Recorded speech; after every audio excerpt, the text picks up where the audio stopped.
दोपहर का समय था, परंतु केदार भीतर से इस तरह कांप रहा था जैसे उसे किसी ने बर्फ में से निकाला हो। दरवाजे के सामने शीशम की छाया में बैठी विद्या अपनी हम उम्र 2-3 लड़कियों के साथ खेल रही थी। केदार को देखकर खेलना छोड़कर वो उसकी तरफ दौड़ी आई और आते ही बोली, भाई साहब, आप चाय पिए बगैर ही चले गए और दरवाज़ा भी खुला छोड़ गए। परंतु केदार ने शायद उसकी बात नहीं सुनी। वो कांपते स्वर में बोला, वीणा कहाँ है? रसोई में। क्या कर रही है? बर्तन मांज रही होंगी, या चलिए खाना खा लीजिए। नहीं, भूख नहीं है। फिर विद्या जाकर खेलने में व्यस्त हो गई और केदार सोचने लगा, मैं किधर जा रहा हूँ? यदि खाना नहीं खाना, तबीयत ठीक नहीं, तो मैं किस काम से वीणा के घर आया हूँ? ये ख्याल आते ही उसके तर्क और विचार की दब चुकी आवाज़ सजग हो उठी और उसके भीतर तक गूंजने लगी। मैं किधर जा रहा हूँ? क्यों जा रहा हूँ? किस काम से जा रहा हूँ? इसके साथ ही उसके कदम पलट गए। वो फिर से अपने घर के दरवाजे के सामने था।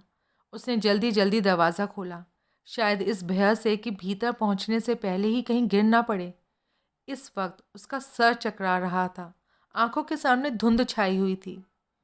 मेज़ पर चाय की केतली और प्याली पड़ी थी। उसने झटपट ठंडी चाय की प्याली भरी और गटागट पी गया और दरवाजे की कुंडी लगा जूतों समेत चारपाई पर लेट गया और लेटते ही मानो कुछ देर के लिए अचेत हो गया हो। बेहोशी या कुछ ऐसी ही चीज़ उसकी चेतना पर छा गई थी। वो कुछ देर के लिए अपनी हालत भूल गया, परंतु उसकी ये स्थिति ज़्यादा देर तक न रही। कुछ देर बाद उसने ऐसा महसूस किया कि मानो उसके दिल और दिमाग ने जगह बदल डाली। इस समय उसकी अजीब सी हालत थी। पाप और पुण्य, धर्म और अधर्म तथा शांति और अशांति की सीमाएं जहाँ मिलती हैं, केदार इस वक्त वहाँ पहुँच गया था। इस वक्त वह दुविधा की उस पतली दीवार पर खड़ा डगमगा रहा था, जिसे हवा का हल्का सा झोंका भी कभी एक तरफ उलट देता था। नेकी और बदी दोनों रास्ते एक दूसरे के विपरीत जाते हैं। दोनों पर असंख्य राहगीर अपनी अपनी सीध में चलते जाते हैं, अच्छे भी बुरे भी। परंतु उस व्यक्ति की दशा कैसी होती होगी जिसका एक पांव अच्छाई की ओर तथा दूसरा पांव बदी की ओर बढ़ने के लिए मचल रहा हो? केदार इस समय इसी दशा में था। जितनी बार वीणा का चेहरा उसके सामने आता, जितनी बार वीणा का ख्याल उसके दिमाग में आता और जितनी बार उसके कानों में वीणा का स्वर गूंजता, उतनी ही बार केदार खो सा जाता, कभी अमृत सरोवर में तो कभी जहर के कुएं में। धीरे धीरे उसके भीतर कुछ ऐसे ख्याल उठने लगे जिन्हें हम पागलपन का नाम ही दे सकते हैं। कभी तो वो मादकता के रंग में इतना गहरा रंग जाता कि उसकी रग रग में बिजलियां सी दौड़ने लगती। कभी वो अपने पतन को अपनी कायरता और बुज़दिली का परिणाम समझने लगता। परंतु इसके साथ ही उसका दिल पुकार उठता, वीणा के बिना मैं जिंदा नहीं रह सकता। उसकी प्राप्ति ही मुझे बचा सकती है। और यहाँ पहुँचकर उसका ये बहाव एकदम से थमकर उल्टा हो जाता। वीणा की वह भातृत्व प्रेम रूपी सेवा, केदार की फिक्र में वीणा की विवलता, ये सब कुछ सामने आते ही मानो केदार बदल जाता। उसकी आंखों में मीठा सा सुरूर छाने लगता और वो अपने कुकर्मों, मन की ढिठाई से शर्मिंदा होकर छटपटाने लगता। पलक झपकते ही वो किसी ऐसी दुनिया में चला जाना चाहता था जहाँ वीणा सी पवित्र हस्ती पर उसकी पाप से सरोबार परछाई तक न पड़े। क्या वीणा मुझे माफ़ कर देगी यदि उसे मेरे असली इरादे की भनक लगी? यही सवाल था जो बार बार उसके भीतर उठ रहा था और इससे आगे जाकर फिर वह दो परस्पर विरोधी उतार चढ़ाव का रूप धारण कर लेता था। यदि पता लग जाए तो क्या वो मुझे धिक्कारेगी नहीं, अथवा क्या वो मेरी वासना की खुराक बनने को तैयार हो जाएगी? यदि ना हो तो? तर्क और वासना दोनों वस्तुएं उसके मन में उठ उठ कर अपना पक्ष रख रही थी और केदार कभी एक की तरफ पीठ और दूसरे की तरफ मुंह, कभी एक की तरफ मुंह और दूसरे की तरफ पीठ करके उनके वक्तव्य सुन रहा था। दोनों शक्तियों की लेक्चरबाजी ने केदार को इतना बेचैन और परेशान कर दिया कि वो किसी भी तरफ करवट नहीं ले सकता था और ना ही बैठ सकता था। केदार की हालत इस वक्त पागलपन से कम नहीं थी। उसके सर पर हथौड़े चढ़ रहे थे और दिल पर लाठियाँ। वो इस वक्त स्वयं और सारी दुनिया को मसल डालना चाहता था। हिंसक पशु की भांति उसकी आंखों में से चिंगारियाँ निकल रही थीं।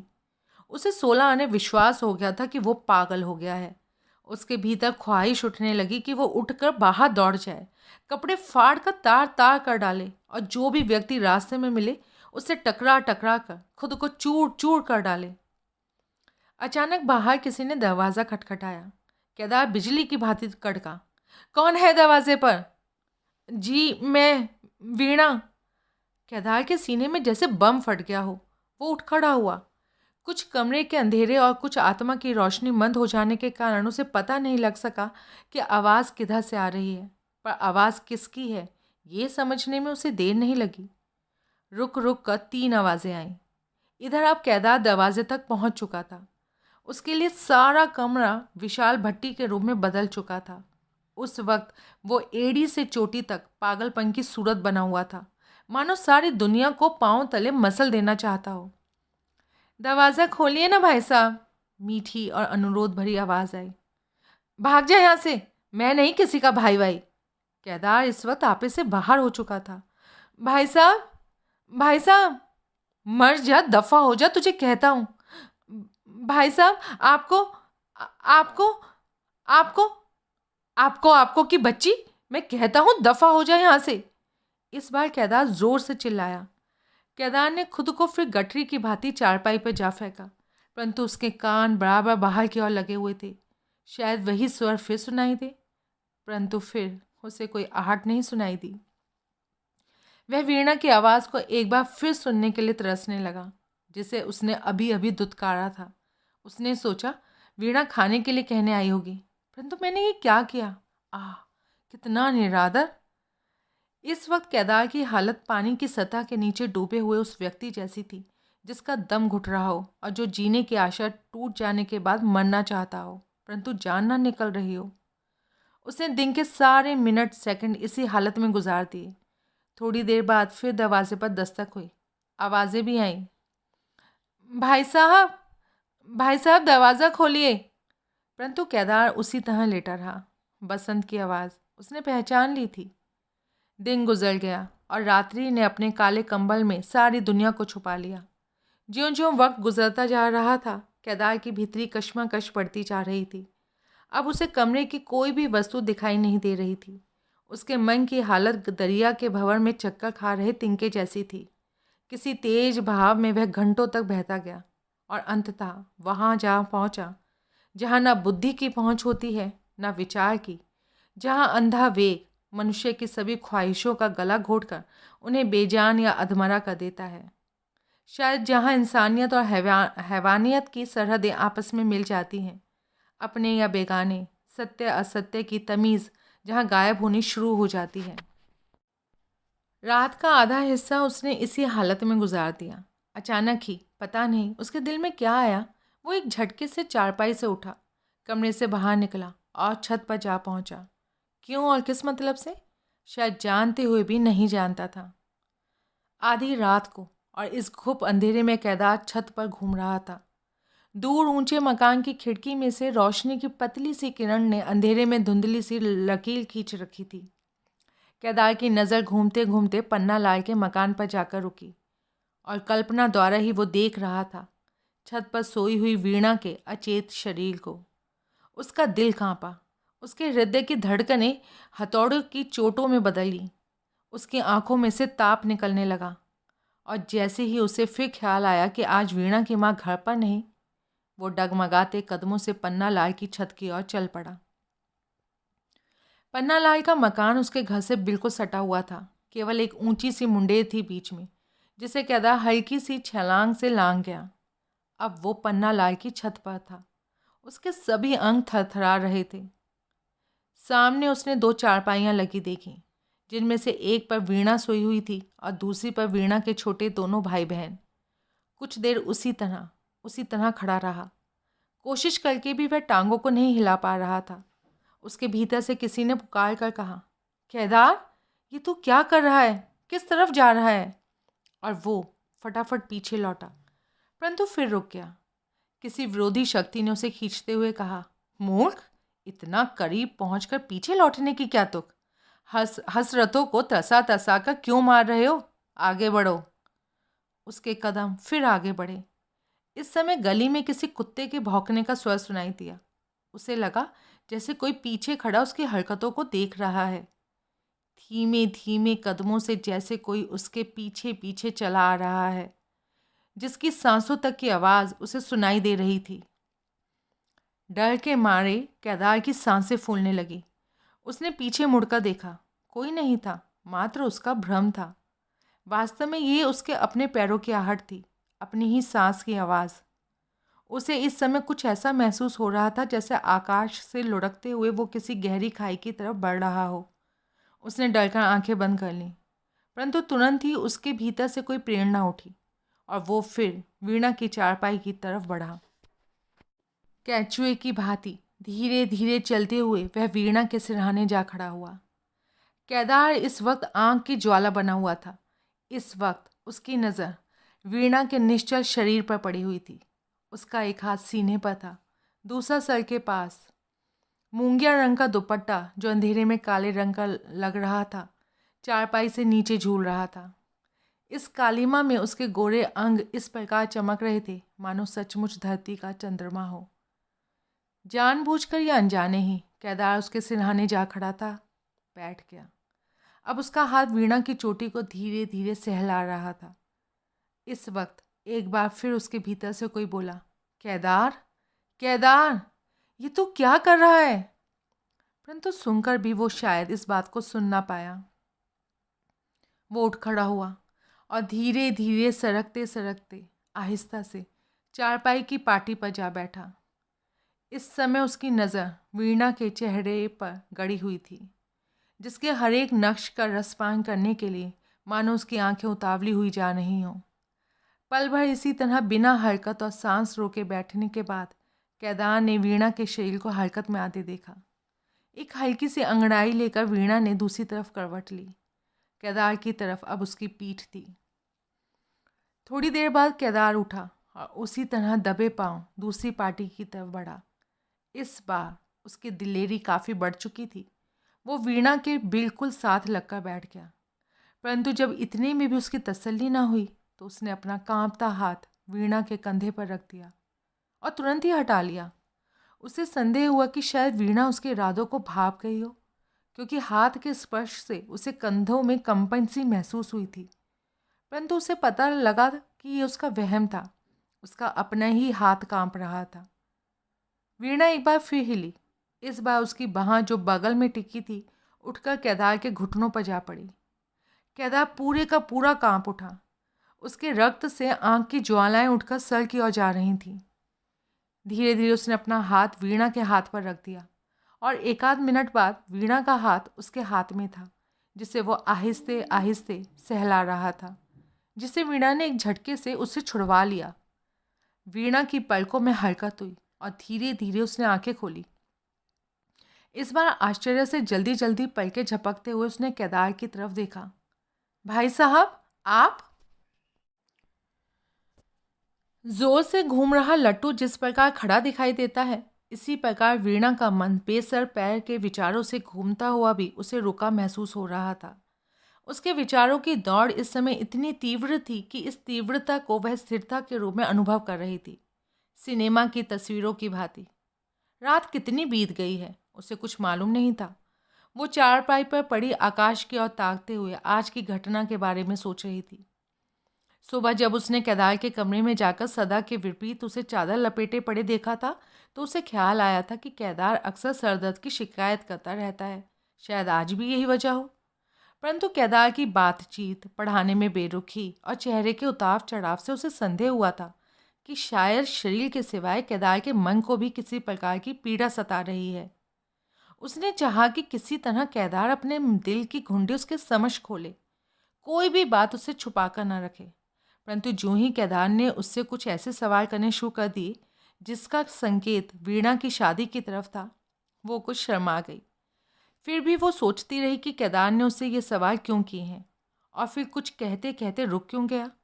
परंतु पूछने की उत्सुकता होते हुए भी वो उससे कुछ पूछ ना सकी। जब केदार उसे चाय के लिए कहकर काम पर जाने के लिए तैयार हुआ तो वीणा ने एक बार फिर चाहा कि उसके अंतर्मन में झांके, परंतु उसने देखा कि केदार को दुकान जाने की जल्दी थी और उसे भी स्कूल जाना था। यही सोचकर उसने इस मामले को किसी और वक्त के लिए छोड़ दिया और रसोई में जाकर केदार के लिए चाय बनानी शुरू करी। जितनी देर वो चूल्हे के सामने बैठी रही, उसके अंदर ये ख्याल घूमते रहे। अंततः उसने विद्या के हाथ चाय भेज दी, और जब विद्या ने उसे आकर बताया कि केदार बिना चाय पिए ही चला गया, तो उसका आश्चर्य और बढ़ गया। इसके बाद जो ही पतीले से बची हुई चाय को प्याले में डालकर उसने एक घूंट भरा, वो हक्की बक्की रह गई। वो चाय में शक्कर डालना भूल गई थी। उसे समझते देर न लगी कि केदार इसलिए बिना चाय पिए छोड़ गया है। वो बड़ी बेसब्री से केदार की वापसी का इंतज़ार करने लगी। इसी इंतज़ार में उसे स्कूल से गैर हाजिर रखा। सुबह से लेकर वीणा का मन दो ही बातों में लगा रहा, केदार के बारे में या ससुराल के बारे में। उसकी माँ जिस काम से गुज्जर खान गई थी, वीणा इस काम से न केवल परिचित थी, बल्कि उसे अपने भावी जीवन का एक सुनहरा सपना भी इसके पीछे छुपा हुआ महसूस हो रहा था। कहीं वे इनकार न कर दें। जैसे ही छोटा सा सवाल वीणा के मन में उठता, उसे अपना दिल बैठता बैठता सा महसूस होता। परंतु जैसे ही उसे एहसास होता कि इनकार करने की कोई वजह नहीं, क्योंकि उनकी मांगें पूरी करने की पूरी जिम्मेदारी केदार ने अपने ऊपर ले रखी है, तो वो अपने को किसी नए उत्साह से आकाश में उड़ते महसूस कर रही थी। चन्नों की दिखाई हुई वो सारी कल्पित तस्वीरें उसकी आंखों के सामने घूमने लगती। बहुत सुंदर है वो, बहुत अच्छा गाता है, उनके कुएं, बाग, हवेलियाँ। केदार इतना रुपया कहाँ से लाएगा? इस सवाल ने कई बार उसे उलझन में डाल दिया, परंतु ये सोचकर कि वह अवश्य कर लेगा, आश्वासन जो दिया था, उसकी उलझन खुद ही सुलझ जाती, और इसके साथ ही उपकारी केदार के मधुर प्यार में उसका मन सरोबार हो जाता। दोपहर के खाने का वक्त गुजर जाने पर भी जब केदार नहीं लौटा, तो वीणा सोचने लगी, कहीं ज़्यादा बीमार ना हो गया हो। बहन भाई को खाना खिलाकर और चौका बर्तन से फारिग हो गई, तो उसी तरह से बिना खाए पिए जाकर लेट गई। कई बार उसने खुद जाकर देखा और कई बार बहन भाई को भेजा, परंतु हर बार केदार का दरवाज़ा बंद मिला। उसने विद्या से कह रखा था कि बाहर शीशम के नीचे बैठकर केदार के आने का ध्यान रखे। अंततः काफ़ी इंतज़ार के बाद उसे विद्या से पता चला कि केदार आया था और पूछकर दरवाजे से लौट गया। वीणा ने उठकर झटपट कपड़े बदले, कंघी की और बाहर निकलकर केदार के घर की ओर चल पड़ी। भीतर से दरवाज़ा बंद देखकर उसने पहले खटखटाया, फिर आवाज़ें दी, परंतु प्रत्युत्तर में वीणा ने जो कुछ सुना वो आशा के विपरीत था। इतनी कड़क आवाज़ और निरादरपूर्ण, उसे अपने कानों पर एतबार करना मुश्किल हो गया। वीणा का दिल जितना कोमल था, उतनी ही जोरदार चोट पहुंची। वो घबरा गई, विश्वास करने के लिए कि वह आवाज़ सचमुच केदार की ही है। जब भीतर से कोई ढंग का जवाब नहीं मिला, तो वीणा वहाँ खड़ी ना रह सकी। एक बार उसके दिल में आया कि वो गिड़गिड़ा कर मिन्नत भरे स्वर में केदार से इस क्रोध का कारण तो पूछे, और साथ ही अपनी निर्दोषता का हर एक सबूत प्रस्तुत करे। परंतु झट ही उसका स्वाभिमान बोल उठा, ये कौन है मेरा अपमान करने वाला? क्या मैं छोटी बच्ची थी जो इसने मुझे इस तरह डांट दिया? मैं क्या इसके सामने रहम की अपील करूं, और फिर किस जुर्म के बदले? ये सोचते हुए वीणा पीछे मुड़ गई और उसी तरह घर जाकर चारपाई पर औंधे मुंह लेट गई। काफ़ी देर तक वो आंसुओं से तकिया भिगोती रही। उसे कुछ पता नहीं था। पीड़ा देने वाली वस्तुओं में सबसे कष्टदायक और असह्य वस्तु होती है अपमान, खासतौर से उस दिल का अपमान जो किसी प्रेम सागर में तैर रहा हो। वीणा की सिसकियों में बार बार यही सवाल उठता, उसने मुझे क्यों दुत्कारा? मैंने उसका क्या बिगाड़ा था? इसके साथ ही उसके भीतर एक विचार और उठता, कहीं उसका दिमाग तो खराब नहीं हो गया? कहीं वो बेहोशी की हालत में बड़बड़ा रहा हो? कहीं उसे सख्त किस्म का बुखार या सरसाम ना हो गया हो? नहीं तो भला केदार को गुस्सा क्यों? उसके माथे पर तो कभी शिकन तक नहीं देखी थी। ज़रूर कोई खास बात है, नहीं तो? वो इन विचारों को बीच में ही छोड़कर एक बार फिर चारपाई से उठी। अपमान की जो चिंगारी उसके भीतर सुलग रही थी, अपने आप ठंडी हो गई। बाहर जाकर उसने बसंत को बुलाया और ये पता करने के लिए केदार के घर भेजा कि उसका दरवाज़ा खुला है या बंद। बसंत ने आकर बताया, दरवाज़ा भीतर से बंद है। मैंने आवाज़ें दी, दरवाज़ा भी खटखटाया, पर भीतर से कोई जवाब ही नहीं मिला, चाहे बेहोश पड़ा हो। ये सोचते हुए वीणा स्वयं उसके घर की तरफ चल दी, परंतु केदार के घर के पास 2-3 महिलाओं को आपस में बात करते देख वीणा आगे ना जा सकी। वो सोचने लगी, आस पड़ोस वाले क्या कहते होंगे, माँ घर पर नहीं है और ये बार बार उसका दरवाज़ा पीटने और गला फाड़ने पर तुली हुई है। वो फिर पीछे लौट पड़ी। शाम को वीणा ने कुछ नहीं खाया। संध्या हो गई, फिर रात, और उसके बाद सोने का समय। वीणा ने छत पर जाकर 2 चारपाई बिछाई। एक पर उसने बहन भाई को सुला दिया और दूसरी पर स्वयं लेट गई। परंतु आज उसकी आंखों में नींदों का कोई नामो निशान नहीं था। पहले वो चारपाई पर लेटती ही सो जाया करती थी। एक तो गर्मी का मौसम, दूसरे आज हवा बिल्कुल बंद थी। पल पल बाद वो सोचती, इतनी गर्मी उमस में कैसे भीतर सोया हुआ है, कहीं ऐसा ना हो कि, और उसके पैर बरबस ही सीढ़ियों की ओर चल पड़ते। परंतु 2-4 सीढ़ियाँ उतरने के बाद ये ख्याल उसे वापस ले आता, कोई क्या कहेगा रात के इस घुप अंधेरे में, और वो फिर चारपाई पर आ लेटती। आकाश में झिलमिलाते तारों पर नजरें टिकाई वीणा ऊपर को मुंह किए लेटी थी। धुंधली और उबड़ खाबड़ तारों की सड़कों पर, जिसका अंतिम सिरा फैलते फैलते आखिर तारों की भीड़ में ही गुम हो गया था, वीणा की आंखें टिकी हुई थीं। अब वो बार बार ये सोच रही थी, ये इतने बेशुमार तारे किस प्रकार आकाश में समाये हुए हैं, और ये लंबी चौड़ी सड़क किधर जाती है। इसी समय उसके कानों में गाड़ी के कूकने का स्वर सुनाई दिया। वो सोचने लगी, बेजी इस वक्त कहाँ होंगी, शायद उनके घर। उनके घर कैसे हो सकती हैं, कच्चा रिश्ता, ऐसे भी कहीं हो सकता है। वो ज़रूर किसी और रिश्तेदार के घर चली गई होंगी। मेरे ताऊजी के पुत्र भी तो उसी शहर में रहते हैं, ज़रूर उनके घर चली गई होंगी। समधी के घर भला कैसे रह सकती हैं। परंतु वो गई क्यों उनके घर? क्या रहम की दरख्वास्त करने के लिए? क्या वो विनती करने के लिए गईं कि वे ज़रूर उनकी बेटी को स्वीकार कर लें? उफ, क्या ज़रूरत थी उन्हें इतना जलील होने की। अपना सम्मान गंवाकर, अपना स्वाभिमान खोकर यदि उन्हें मना भी लिया तो कौन सी बहादुरी हो गई। क्या लिखा था उनके खत में, हमारा लड़का अभी ब्याह करवाना नहीं चाहता। तो क्या वीणा ही इतनी बेकरार है ब्याह करने के लिए? काश मेरी माँ भी इस विषय में मेरी सलाह पूछ लेती, मैं तो साफ कह देती, इतने अहंकारियों की मैं ज़रा भी परवाह नहीं करती, सारी उम्र कुंवारी रहना स्वीकार करूँगी। परंतु ये बातें सोचते सोचते ही वीणा को एक बार फिर चन्नू की कही बातें याद हो आईं। वो ना तुझे बहुत प्यार करता है, हर समय मुझसे तेरी बातें ही पूछता रहता है। और इन बातों ने वीणा के उपरोक्त ख्यालों का रास्ता एकदम पलट दिया। ये सारी चालाकी उसके माता पिता की है, जो अपने पुत्र की ज़्यादा से ज़्यादा कीमत लगाना चाहते हैं। उस बेचारे का क्या कसूर इस मामले में? इस समय वीणा खुद को नई दुनिया में पा रही थी, जड़ाऊ गहनों में मड़ी और सलमे सितारों में लिपटी महसूस कर रही थी। उसे लग रहा था जैसे उसके हाथों में मेहंदी का रंग, बाहों में हाथी दांत का चूड़ा तथा नाक में शिकारपुरी नथ मौजूद है। उसने आंखें झपकी। तारों की वो सड़क पहले की तुलना में साफ हो गई थी, क्योंकि अर्ध चंद्रमा तो अब तक तारों के प्रकाश को फीका कर रहा था, अपना काम समाप्त कर जा चुका था। हर तरफ घना अंधेरा था। आंखें झपकते ही वीणा की आंखों के सामने से सारी कल्पित दुनिया अदृश्य हो गई। उसने अपने हाथों और बाहों को कुछ इस तरह देखा जैसे सचमुच इन पर अभी अभी कुछ था। उसने दाहिने बाएं नज़र दौड़ाई और अंधेरे में ही केदार का कमरा उसके सामने घूम गया। कमरे में चारपाई पर चादर में लिपटा केदार का पसीने से तरबतर शरीर, उसे मानो बरसों पुरानी भूली हुई बात याद आ गई हो। अरे, वो अभी तक भीतर है इस कहर ढाती गर्मी में। वो एक बार फिर उठकर बैठ गई। दूर कहीं घड़ियाल ने 12 बजाए। वीणा ने महसूस किया मानो उसके अंतड़ियों में खलबली मची हुई थी, शायद भूख से। और इसके बाद सुबह से लेकर शाम तक का सारा समय एक बार फिर उसकी नज़रों के सामने गुजरने लगा। वो सुबह से अभी तक भूखी थी। उसने दोबारा आकाश की तरफ नज़र दौड़ाई, परंतु इस बार उसकी नज़र टिकी नहीं, ना तो तारों भरे आकाश पर और ना ही उस सड़क पर। तारों की चमक से उसे डर लगने लगा था। उसने नज़र झुका ली।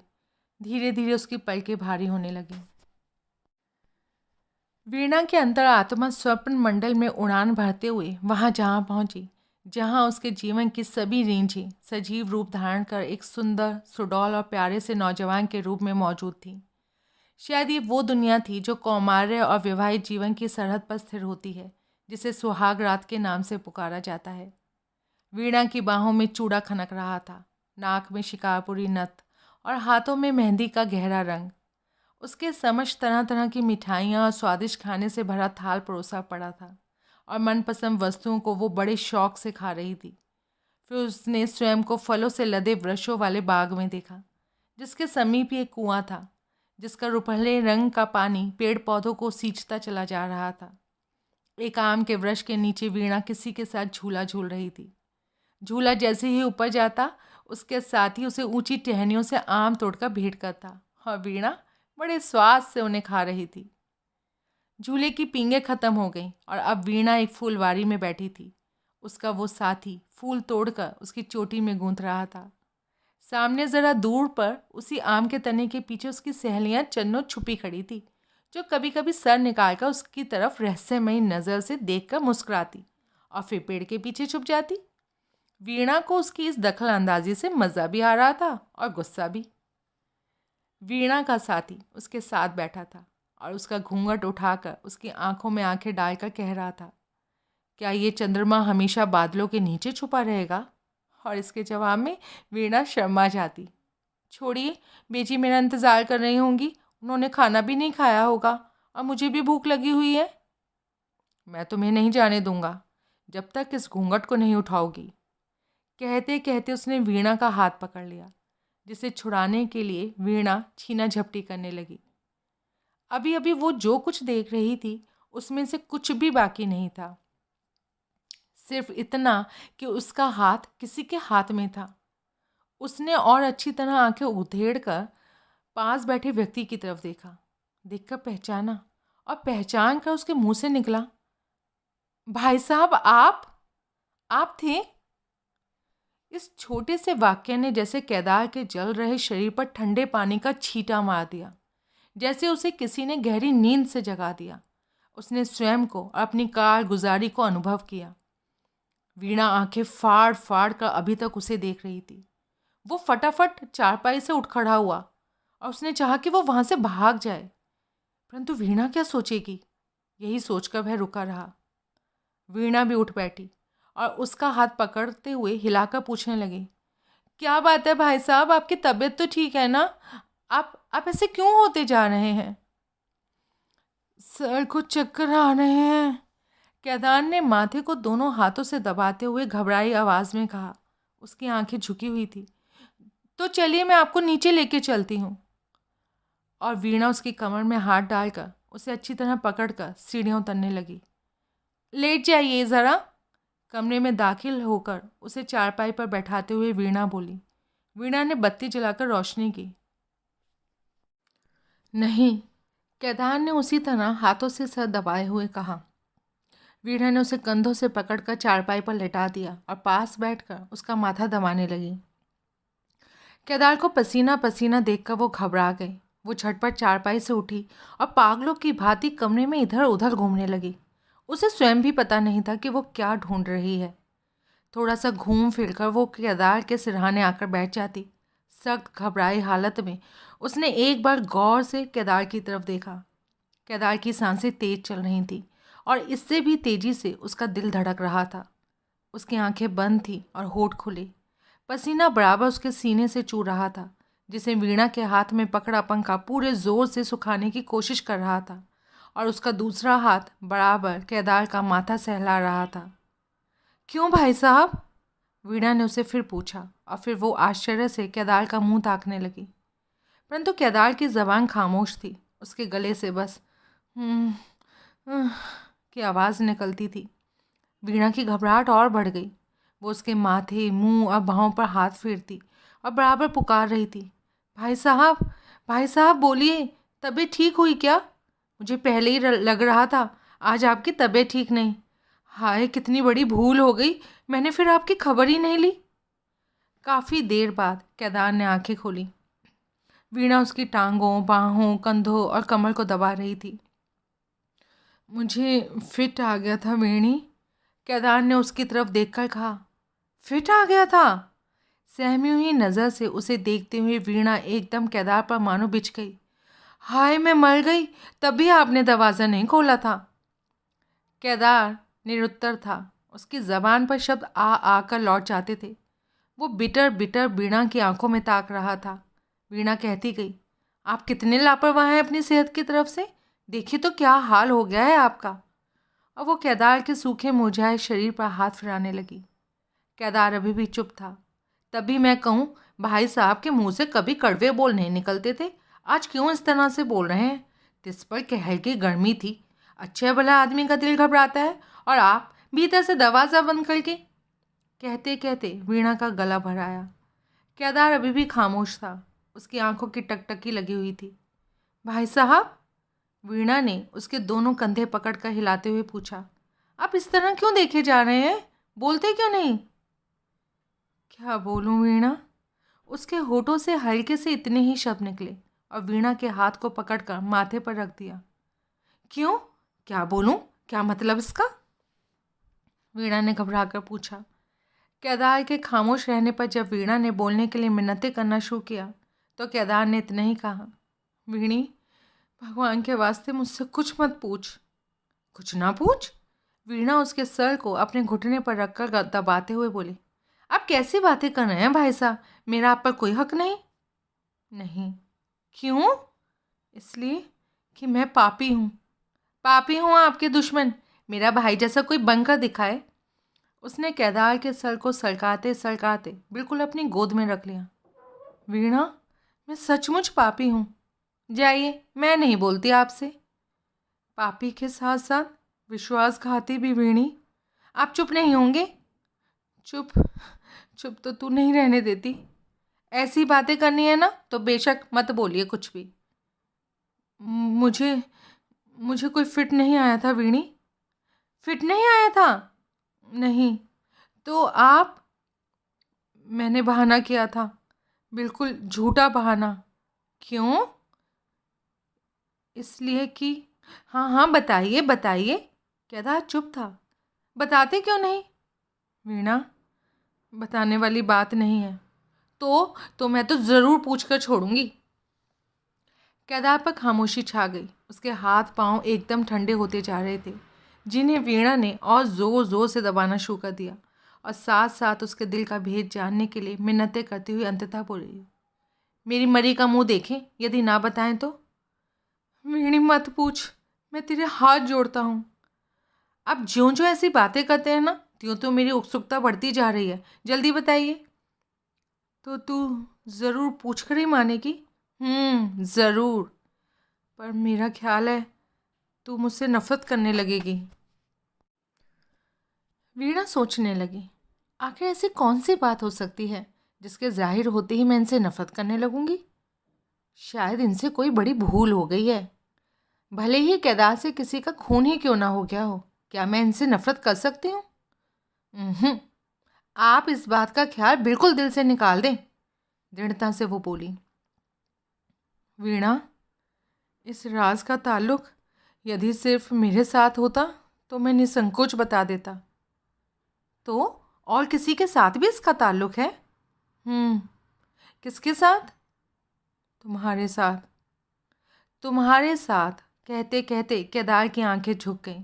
इधर वीणा के हाथ, जो केदार के शरीर को गरमाने के लिए उसे दबा रहे थे, एक बार को तो रुक ही गए, परंतु तुरंत ही उसने अपना काम जारी रखते हुए कहा, कोई बात नहीं, अब बताइए।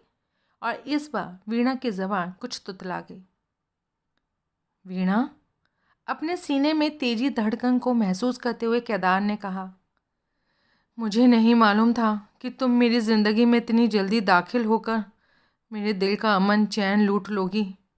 मैं इस वक्त जो कुछ केदार की ज़बान से निकला उसे उसका अंग अंग व्यक्त कर रहा था। उसका शरीर, जिसे वीणा ने मेहनत से कुछ गरमाया था, एकदम बर्फ जैसा हो गया था। बात सुनते ही एक बार तो वीणा की आंखों में हरकत थम गई।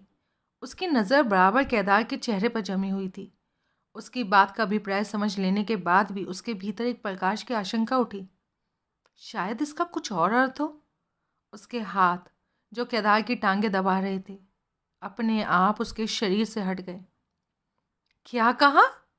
वीणा के मुंह से इस वाक्य को सुनकर केदार डर से कांप उठा, परंतु अब बातचीत का सिलसिला अपने आप ही ऐसे पड़ाव पर पहुंच गया था जिसकी अंतिम सीमा को छुए बिना पीछे लौटना केदार के लिए मुश्किल था। उसने अपनी खिंचती जाती जबान को हिलाकर इतना और मुंह से कहा,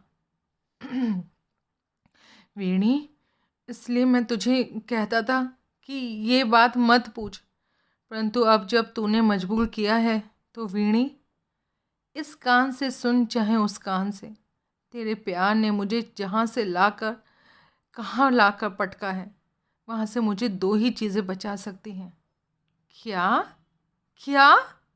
वीणा के मुंह से मानो उसकी जबान में छेद कर ये शब्द निकल गए। उसने केदार से समेटे अपने शरीर को कुछ हटा लिया। या तो मृत्यु और या वीणा घबरा उठी। या वीणा, तू, अरे ये, कहते हुए वीणा उसकी चारपाई से उठ खड़ी हुई। केदार भी उठ बैठा। वीणी, केदार ने उठकर खड़ी वीणा का हाथ पकड़कर कहा, यदि तू चाहे तो मुझे अब भी बचा सकती है। वीणा का दिल धड़क रहा था, मानो वो यहाँ से उठ जाना चाहती हो। केदार ने उसे खींचकर फिर बिठा लिया। वीणा बैठ गई, परंतु पहले की भांति बेहिचक होकर नहीं, चारपाई की पाटी पर। उसे लगता था मानो केदार उसके लिए पल पल में बदलता जा रहा है, एक बिल्कुल पराये व्यक्ति के रूप में। अपने घर में एक पराये व्यक्ति को बैठा महसूस कर वीणा के भीतर कई प्रकार की चिंताएं सर उठा रही थी। बोलो वीणा। केदार ने एक बार, दो बार, चार बार इस वाक्य को दोहराया, परंतु वीणा नहीं बोली। बोलना चाहते हुए भी नहीं बोल सकी। उसे केदार की कही बातें इतनी अप्रत्याशित लग रही थीं कि उसका जवाब देना तो दूर की बात, ऐसे शब्दों का किसी इंसान के मुंह से निकलना ही मानो उसके अनुसार असंभव था। आप क्या कह रहे हैं भाई साहब? कभी भाई बहन भी? और वो इससे आगे कुछ ना बोल सकी, फिर चारपाई से उठ खड़ी हुई। वीणी, इस बार केदार के स्वर में तेजी थी, मैं सब कुछ समझता हूँ पर, और आगे बढ़कर उसने फिर वीणा की बाँह पकड़ ली और उसे फिर से चारपाई पर बैठाते हुए बोला, वीणी, कौन कहता है हम भाई बहन हैं? धर्म कहता है। वीणी की आंखों में कुछ तल्ख सी चमक पैदा हुई थी। बेशक बेशक धर्म यही कहता है, परंतु उसके होते हुए भी यदि मैं तुम्हें कहूँ कि वीणी, तुम मुझे जीवन दान दो, तो क्या तुम इससे इनकार करोगी? धर्म ये भी तो नहीं कहता कि वीणी, किसी के खून में हाथ रंगो। माना मैं पापी सही, दुराचारी सही, पर क्या इस पापी की मृत्यु देख तुम्हारे दिल को शांति मिलेगी? यदि तुम इसे बर्दाश्त करने के लिए तैयार हो तो यही सही। क्या इस पापी की मृत्यु से मेरी वीणी को खुशी होगी? कहते कहते केदार उठकर बाहर की ओर चल दिया, परंतु अभी वो दरवाजे तक ही पहुंचा था कि वीणा ने उसे पीछे से जाकर पकड़ लिया। केदार ने पलटकर देखा, वीणा की आंखों में आंसू बह रहे थे। दोनों फिर चारपाई पर आ बैठे थे, पर दोनों में से बोला कोई नहीं। शायद कुछ देर के लिए दोनों की ज़बानें गूंगी हो चुकी थीं। वीणा के भीतर अभी अभी जो घृणा का भाव पैदा हुआ था, सहानुभूति के जज्बे ने उस पर नियंत्रण पा लिया और इस वक्त वीणा मानो हमदर्दी के सांचे में ढल चुकी थी। अंततः उसने बोलने में पहल की, आप क्या चाहते हैं? क्या तुम अभी तक नहीं समझी? नहीं। शायद वीणा ने सब कुछ समझते हुए कहा, तो सुनो।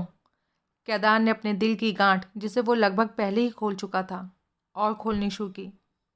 वीणी, जरा ध्यान से सुनो। छत को क्या देख रही हो? मेरी तरफ देखो। मेरे भीतर प्यार की बहुत भूख है। मुझे अपनी माँ से भी बढ़कर प्यार मिला था, परंतु उम्र ने उसका साथ नहीं दिया। इसके बाद बेजी ने ये काम पूरा किया, परंतु जो प्यार मुझे तूने दिया, इसने मेरे जीवन का ढांचा ही बदल कर रख दिया। मुझे कुछ ऐसा लगने लगा, मेरी रगों में खून का दौरा तथा सांसों की गति, ये सब तुम्हारे ही अस्तित्व के कारण जारी है। नहीं तो ये दोनों चीज़ें थम जाएंगी। मैं अपने दिल में दृढ़ निश्चय कर चुका हूँ था कि किसी दिन तुम्हारी माँ से तुम्हें मांग लूँगा, और मुझे विश्वास था वो मेरी मांग को नहीं ठुकराएंगी। परंतु ज्यों ही मुझे पता चला कि तुम किसी और की होने वाली हो, तो मेरे सब्र का बांध टूट गया। मैं 1000 कोशिशों के बाद भी अपने जज्बातों पर काबू ना रख सका। कल का दिन मेरे लिए क़यामत का था। वीणी, मैंने स्वयं से बहुत युद्ध किया, बहुत कोशिश की कि अपने भीतर से तुम्हें निकाल दूं, परंतु मेरी कोशिश उल्टा असर करती गई। दोपहर को जब तुम आई जानती हो मेरी क्या हालत थी? उस वक्त मैं सारा जोर लगा रहा था कि तुम्हें भूल जाऊं, और यही वजह है कि मेरे मुंह से तुम्हारी शान में कई गुस्ताखी भरे शब्द निकल गए, जिनका मुझे बेहद अफसोस है। इस आधी रात के समय कौन मुझे तुम्हारे पास लाया है? मैं नहीं जानता, परंतु लगता है मानो मेरी इच्छा के विरुद्ध कोई मुझे यहाँ खींच लाया है। मैं अपनी कमज़ोरी को अनुभव करता हूँ। मैं ये भी जानता हूँ कि इस वक्त अब तुम किसी और की अमानत हो, ख़यानत का जुर्म कर रहा हूँ, परंतु ये सब जानते हुए भी मैं कहते कहते केदार वीणा के कदमों पर झुक गया। वीणा के दिल की इस वक्त क्या हालत थी! घृणा पर सहानुभूति का अधिकार, और फिर इस सहानुभूति के साथ आ मिली करुणा। इन दोनों ने मिलकर फिर से प्यार का रूप धारण कर लिया। वीणा का दिल एक बार फिर प्यार के जज्बे से भर उठा। उसने केदार को अपने कदमों से उठाया और अपने साथ बैठाते हुए कहा, परंतु ये जो सोचिए तो, ये बात एकदम असंभव है। उसे ना आप संभव बना सकते हैं, ना मैं। स्वयं को सफलता के कुछ करीब पहुंचा पाकर केदार ने अब खुलकर कहना शुरू किया, तुम्हारा मतलब सगाई हो चुकने से है? परंतु अभी क्या पता तुम्हारे ससुराल वाले स्वीकार करें या नहीं, और यदि उन्होंने अभी भी बेजी की बात न मानी तो? परंतु यदि उन्होंने बेजी की बात मान ली तो? उस स्थिति में भी एक उपाय है। क्या? मैंने जिस रुपए की व्यवस्था कर देने का बेजी से इकरार किया है, वो मैं अपना मकान बेचकर लाने का इरादा था। मैं बेजी से कह दूंगा कि मैं उस रुपए का प्रबंध नहीं कर सका। बस ना 9 मन तेल होगा, ना राधा नाचेगी। केदार का ये सुझाव सुनकर वीणा को गुस्सा आ गया। तो इसका अर्थ ये हुआ कि आप मेरी बेजी को धोखा देंगे? धोखा नहीं, इसमें तो बल्कि उनकी ही भलाई है। जो 1000 रुपया वो मुफ्त में तुम्हारी शादी पर गवाएंगे वो बच जाएगा। परंतु जानते हैं, बरादरी में हम कहीं खड़े होने के लायक नहीं रहेंगे। वीणा, ये बेकार की बातें हैं। बरादरी किसी को खा नहीं जाती। बरादरी तो लोगों के घर फूंक कर तमाशा देखती है। 4 दिन लोग सर खपाएंगे, फिर स्वयं ही चुप हो जाएंगे। पता नहीं वीणा को केदार का यह सुझाव जचा या नहीं, परंतु उसके चेहरे का उड़ा हुआ रंग देखकर केदार को घबराहट हो रही थी। इसके बाद दोनों के बीच खामोशी छा गई। वीणी, शायद मैं तुम पर जब्र कर रहा हूँ। क्या मेरी बात तुम्हें अच्छी नहीं लगी? वीणा ने कोई जवाब नहीं दिया। वीणा, केदार ने उसके कंधे पर हाथ रखकर कहा, तूने मेरी बात का बुरा माना? नहीं, वीणा ने बिना उसकी तरफ देखे कहा। तो क्या तुम्हें मेरा सुझाव स्वीकार है? वीणा पहले खामोश रही, फिर उसने बेदिली से हाँ में सर हिलाया। वीणा के सर की इस जरा सी हरकत से केदार के भीतर उत्साह और खुशी की लहर उमड़ आई। बेशक वीणा की आंखों से निराशा झलक रही थी, परंतु केदार ने इस तरफ ज़्यादा ध्यान नहीं दिया। वीणा, केदार ने उसे पास खींचकर अपने से सटाते हुए कहा, क्या मैं समझ लूँ हाथ से तुम मेरी हो? उसकी खामोशी को रजामंदी समझकर उसके गले में बाहें डालकर केदार बोला, तुम इस तरह क्यों हो, परेशान सी? कुछ नहीं, मैं ठीक हूँ। वीणा ने उसकी तरफ देखे बिना ही उत्तर दिया। केदार को ऐसे लगा मानो वो एक बेजान वस्तु से खेल रहा है, जिसमें ना हरकत है ना हरारत। इसी समय बाहर से किसी ने दरवाज़ा खटखटाया और साथ आवाज़ आई, वीणा, दरवाज़ा खोल, हम भेजी आ गई। कहते हुए वीणा दरवाज़ा खोलने दौड़ी। इधर केदार चारपाई पर लेट गया। उसका दिल घबरा रहा था। दोनों माँ बेटी जब कमरे में आ रही थीं तो केदार ने वीणा को कहते सुना, बेजी, भाई साहब की आज बुरी हालत हुई, फिट आ गया था। भीतर आकर माया ने केदार को दुलारा और ये जानकर कि अब उसकी हालत कुछ ठीक है, खुशी से उसके मुंह में निकला, शुक्र है परमात्मा का। माया ने आते ही केदार को दुलारना शुरू किया और फिर कैसे आया, क्यों आया आदि सवालों की बौछार कर दी। वीणा को मालूम था कि उसकी माँ से केदार का पहला सवाल क्या होगा। वो जानबूझकर छत पर जाने के बहाने सीढ़ियों पर जा छुपी, जहाँ खड़े होकर केदार का सवाल सुना। सुनाइए बेटी, हो गया काम? हाँ, बहुत अच्छी तरह से। और कुछ सुनने की वीणा को आवश्यकता महसूस नहीं हुई। वो छत पर चली गई। माँ का बिस्तर लगाने के बाद वो चारपाई पर लेट गई। थोड़ी देर बाद उसे नीचे का दरवाज़ा फिर से खुलने की आवाज़ सुनाई दी। उसे मुंडेल के पास जाकर नीचे झाँका। केदार निकलकर अपने घर जा रहा था। दूर कहीं किसी कारखाने का भोंपू बजा, जिसे सुनकर केदार हैरानी से सोचने लगा, अरे 5 बज गए, तो क्या आज सारी रात मैंने जागते हुए गुजारी है? और इसके साथ ही कल सुबह से लेकर रात को माया के घर से वापस आने तक के सारे दृश्य उसके सामने घूम गए। इसके बाद कभी वे तस्वीरें भी उसके हृदय पटल पर चित्रित होने लगीं जो अभी तक भविष्य की ओट में छुपी हुई थीं। रात के तीसरे पहर जब माया घर पहुंची थी तो उसे देखते ही केदार के मन में सबसे पहली भावना यही पैदा हुई, भगवान करे ये असफल लौटी हो। परंतु उसकी भावना रेत की ढेरी हो गई जब माया ने उसे अपनी सफलता की खबर सुनाई। केदार ने उस वक्त माया के चेहरे पर सफलता और उल्लास की लालिमा देखी और इसके बाद उसके लिए वहाँ ठहरना मुश्किल हो गया। शायद वो एकांत में जाकर अगला कदम उठाने की सोचना चाहता था। माया ने बहुत कोशिश की कि रात का बाकी हिस्सा केदार उसी के घर गुजारे, परंतु केदार ने उसे पूरी तसल्ली करवा दी कि वो बिल्कुल ठीक है। वो अपने घर जाकर चारपाई पर लेट गया। कितनी देर तक किन किन सोच विचारों में उसका मन उमड़ता रहा, केदार को पता ही नहीं था। केदार का तन मानो उससे अलग होकर घूम रहा था। जब सुबह की शीतल हवा ने रोशनदान में से दाखिल होकर उसका पसीना सुखाना शुरू किया तो केदार को झपकी सी आ गई, परंतु तुरंत ही कारखाने के भोंपू ने उसे जगा दिया। एक बार फिर वे सभी विचार उसके दिमाग में घूमने लगे जो इन कई घंटे में उसके भीतर स्फुरित हो रहे थे और बार बार एक ही बात सामने आती रही थी। बेशक वह सुझाव, रुपयों से इनकार, बस फिर तो वीणा सदा के लिए मेरी होगी। परंतु 16 आने सफलता की उम्मीद होते हुए भी एक और आशंका उसके सामने आ खड़ी हुई। यदि वीणा की माँ को चाल पसंद नहीं आई, मेरे साथ उसका माँ वाला स्नेह है, इसमें कोई शक नहीं, परंतु इस बात पर कैसे यकीन किया जा सकता है कि वो मुझे दामाद के रूप में स्वीकार कर लेगी? नहीं करेगी तो आखिर और करेगी क्या? यदि नहीं मानेगी तो वीणा ही उसे मुंह फाड़ कर कह देगी। खैर, जब वो वक्त आएगा तब देखा जाएगा। पहली बात तो यही सबसे मुश्किल है कि अपने मंतव्य उनके पास व्यक्त कैसे करूँगा। इस बारे में वीणा से सलाह करनी पड़ेगी। वो अभी थोड़ी देर तक पढ़ने के लिए आने वाली है। वो बड़ी बेचैनी से वीणा का इंतज़ार करने लगा। धीरे धीरे धुंध में से सुबह की रोशनी निकल कर फैलनी शुरू हो गई और इसके बाद सूर्य की पीली किरणों ने दरवाजे की झिर्रियों में प्रवेश किया। केदार उठा और जल्दी से नित्य कर्म से निवृत्त होकर कपड़े बदलने लगा। कई दिनों से सर के बालों को ना तो उसने तेल लगाया और ना ही कंघी की थी, परंतु आज शाम उसके पिछले सभी दिनों की कसर पूरी करनी थी। फिर जूतों को पॉलिश किया।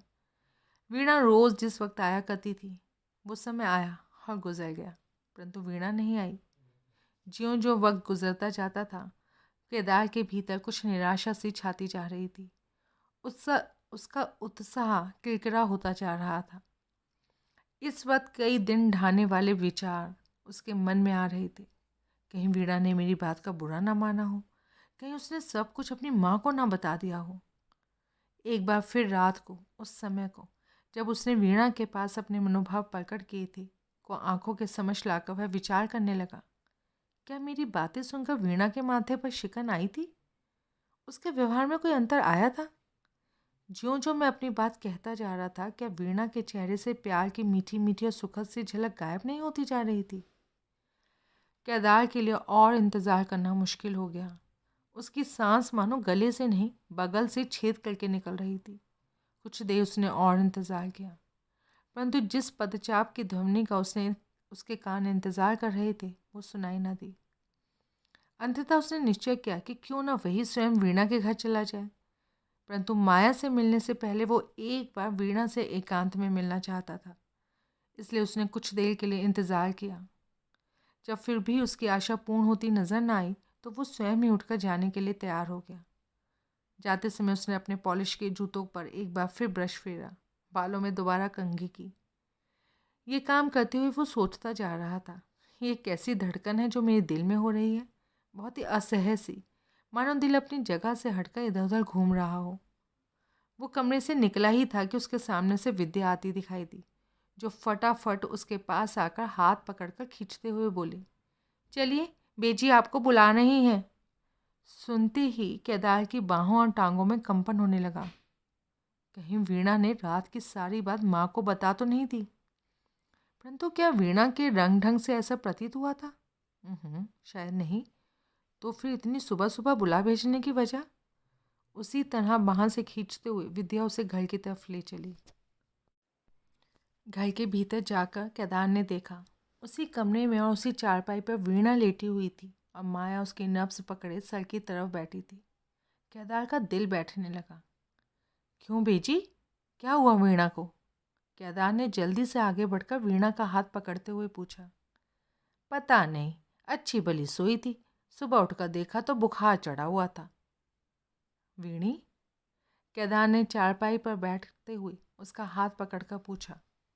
क्यों, बुखार कैसे हो गया? रात को अच्छी भली तो छोड़कर गया था मैं। परंतु वीणा ने कोई जवाब नहीं दिया। केदार को देखते ही उसने दूसरी तरफ मुंह फेर लिया।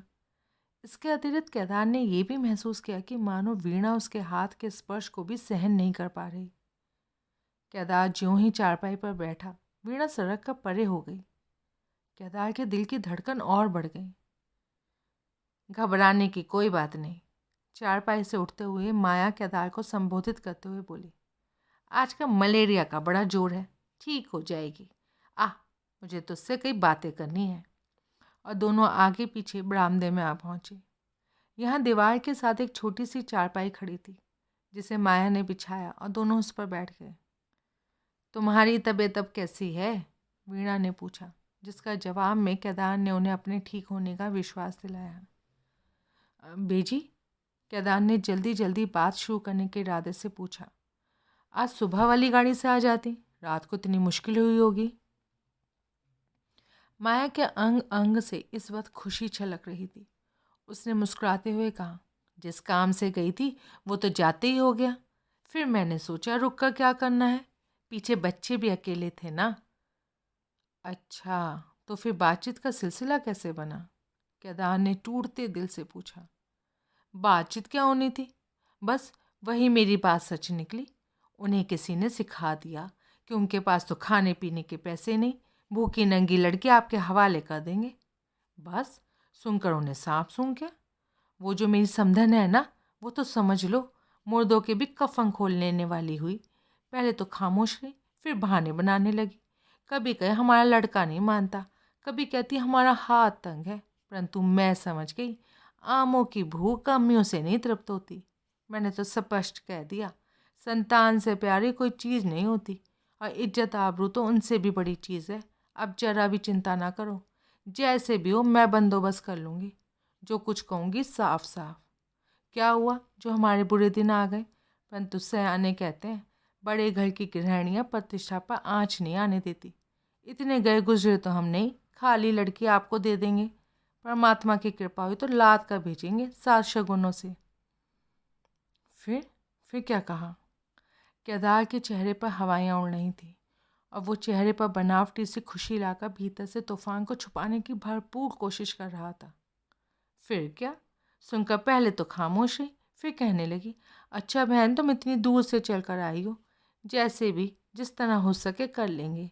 लड़के को भी जैसे हो सकेगा समझा लेंगे। रिश्ते तो बड़े बड़े घरों से भी आते हैं, परंतु तुम्हारा काम मैं टाल नहीं सकती। उस कमबख्त की बातों से लगता था उसे फिक्र इसी बात की थी, पता नहीं दान दहेज देंगे भी या नहीं। उसके हाँ कहने पर मैंने भी शुक्र मनाया। यही जिद कर बैठती तो मैं कौन सी उसकी टांगें तोड़ लेती। इज्जत तो ना लाख में ना करोड़ में। बेटी की बात है, बेटे की सगाई बेशक 100 बार छूट जाए, कोई परेशानी नहीं। एक द्वार बंद तो 100 द्वार खुलें, परंतु बेटी का रिश्ता टूट जाना कोई मामूली बात नहीं होती। मैं तो कहती हूँ शुक्र है, भला हो उनका, फिर भी मान गए। ना मानते तो मैं क्या कर लेती, कहीं खड़े होने लायक भी नहीं रहती। माया बड़ी जोश और उत्साह से बातें की जा रही थी, परंतु हाँ करने के अतिरिक्त केदार का ध्यान बिल्कुल भी उधर नहीं था। उसका दिल इस वक्त कई लंबे चौड़े मंसूबे बना रहा था। माया ने जब बात समाप्त की तो केदार का ध्यान लौटा, परंतु उसे कुछ पता नहीं था कि माया ने कहाँ बात समाप्त की। माया काफ़ी देर खामोश रही। उसका ख्याल था कि केदार कुछ बोलेगा, परंतु जब होठों के साथ साथ केदार की आंखों में भी कोई हरकत नहीं हुई तो उसने खुद ही पूछा, केदार, किस सोच विचार में डूब गया है तू? और माया के दिल ने ही जवाब दिया, और किस चिंता में डूबा होगा? इस काम को सिरे चढ़ाने के लिए ही सोच रहा होगा, जिसकी लगभग सारी जिम्मेदारी इसने अपने ऊपर ले ली है। केदार मानो नींद से जगा हो। वो जो कुछ सोच रहा था उसे अधूरा छोड़कर बोला, बड़ी खुशी की बात है ये तो। माया केदार के मुंह से कुछ ऐसे ही वाक्य सुनने के लिए बेकरार हो रही थी। बेजी, सब कुछ ठीक हो जाएगा, मैं बड़ी जल्दी रुपयों का प्रबंध कर लूँगा। परंतु जब उसकी आशा पूरी ना हुई तो स्वयं ही बातचीत का सिलसिला इस तरफ मोड़ा। मेरी सलाह है, आश्विन महीने की शादी कर ले, मौसम भी अच्छा होता है, ना अधिक गर्मी ना अधिक सर्दी। वीणा की सास भी कहती थी कि कार्तिक में कुनेत्र शुरू हो जाएगा। इस हिसाब से तो फिर साल भर या 6 महीनों तक बात जा अटकेगी। जितनी जल्दी सर से बोझ उतर जाए अच्छा है, फिर कहीं कोई जाकर नंगा ना डाल दे। 100 सज्जन होते हैं, 100 दुश्मन भी होते हैं। हाँ, बड़ी अच्छी बात है। केदार सिर्फ इतना ही कहकर चुप हो गया। माया कुछ और भी सुनना चाहती थी। मेरी सलाह है, जो थोड़ा बहुत सामान बनाना है अभी से फिक्र करनी चाहिए। छोटा मोटा करते करते भी बहुत हो जाता है। हाँ, अब से ही किया जाए तो ही कुछ बनेगा। 2 ही तो महीने बाकी हैं, है ना? केदार ने बेदिली से कहा। माया को कुछ चिंता सी हो रही थी। उसने साफ साफ कहा, परंतु अब तो ये सब तुम्हारे हाथ में ही है। और वो शायद ये सोचकर खामोश हो गई कि इस पर मेरा क्या अधिकार है जो इतना जोर डाल रही हूँ। और फिर बात पलटकर बोली, मेरा ख्याल है आज वीणा के भापा जी को एक खत लिख दो और सरदार की तरफ से भी कहलवा दो कि जैसे भी हो 2 महीने के लिए आ जाए। करना कराना तो सब कुछ उन्हें ही है, घर की हालत तो तुमसे छुपी नहीं। आकर कहीं से जुगाड़ करेंगे तभी तो काम सर चढ़ेगा। कुछ सरदार को कह सुनकर मनाएंगे। पानी चढ़ते चढ़ते जब व्यक्ति के गले तक पहुंचता है तो उसे बचाव के लिए हाथ पैर मारने ही पड़ते हैं। केदार के लिए अब मौन बने रहना मुश्किल था। वो चारपाई से झूल रही रस्सी को उंगली पर लपेटते हुए बोला, सरदार साहब को तो मैंने कल कहा था, परंतु इस वाक्य का बाकी हिस्सा पूरा करने के लिए केदार को फिर रुकना पड़ा। अच्छा, फिर क्या जवाब दिया उन्होंने? माया ने जल्दबाजी से कहा। उन्होंने कहा था। अब बोलते बोलते मानो उसकी ज़बान के आगे बंद लग गया। माया ने उसके बिना कहे ही सब कुछ समझ लिया। देखते देखते उसके चेहरे की लालिमा गायब हो गई। दाहिने हाथ की उंगली को वो धीरे धीरे दांतों तले दबा रही थी। तब तो बड़ी अच्छा, कोई बात नहीं, तुम आज वीणा के भापा जी को खत तो लिख दो, खुद आकर कुछ ना कुछ बंदोबस्त कर लेंगे। और कुछ ना हुआ तो ये मकान ही गिरवी रखकर कुछ काम चला लेंगे। जिंदगी सलामत रहे फिर छुड़ा लेंगे।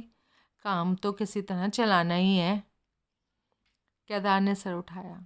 उसने देखा माया की निराश निगाहें उसे लानते नहीं देते हुए चुनौती दे रही थी। तुमने हामी भरी थी ना? और ये आवाज़ सचमुच माया के भीतर से उठ रही होगी। ज़बान तक वो नहीं ला सकी। केदार के लिए अब वहाँ बैठना और मुश्किल हो गया। जाऊँ, देर हो रही है, ये कहकर उठा। उठते समय उसकी नज़र फिर भीतर वीणा की चारपाई पर जा पड़ी। वीणा की चारपाई इतनी दूर नहीं थी कि वह उन दोनों की बातचीत ना सुन सकती हो। केदार ने देखा वो उसी तरह दूसरी तरफ मुंह किए पड़ी है। जूते पहनकर जब वो बाहर निकलने लगा तो उसे पीछे से ठंडी आह भरने की आवाज़ सुनाई दी। कोशिश करने पर वो समझ नहीं सका कि आवाज़ माया की थी या वीणा की। दहलीज से निकलते समय उसने एक बार फिर पीछे मुड़कर देखा। माया हाथ पर ठुड्डी टिकाए बैठी थी। वीणा ने इधर करवट ले रखी थी। शायद वो भारी दरवाजे की ओर ताक रही थी, पर जो ही स्वयं पर केदार की नज़र पड़ती देखी, झट ही उसने मुंह दूसरी तरफ फिरा लिया। केदार इस वक्त बाजार में चला जा रहा था। उसे लग रहा था कि दुकान पर पहुंचने तक उसके सर में सींग उगाएंगे अथवा उसकी कोई और आश्चर्यजनक शक्ल बन जाएगी जिसे ना तो उसका मालिक पहचान सकेगा, ना कोई और, ना वो स्वयं। सामर्थ्य से ज़्यादा चौड़ी लांघते समय गिर जाने का भय जिस तरह व्यक्ति के कदम रोक लेता है, कुछ ऐसी अवस्था केदार की थी। सचमुच दुकान पर पहुंचने तक वो स्वयं को बिल्कुल बदला हुआ महसूस करने लगा। मालिक ने तो उसे पहचान लिया, परंतु शायद वो स्वयं को नहीं पहचान सका। वो इस वक्त यही सोच रहा था, क्या मैं वही हूँ जो कल था? सचमुच मेरे सर पर सींग उग गए थे या उगने वाले हैं?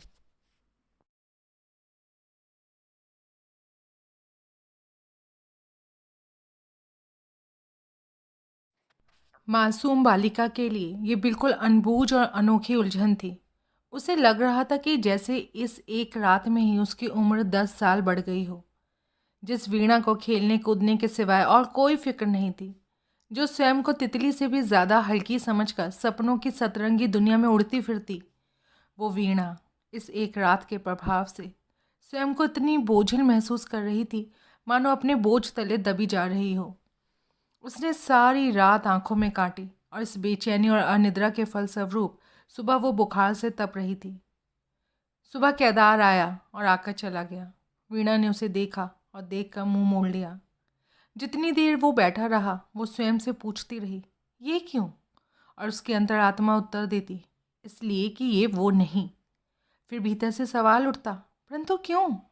जवाब मिलता, क्योंकि ये भाई नहीं रहा।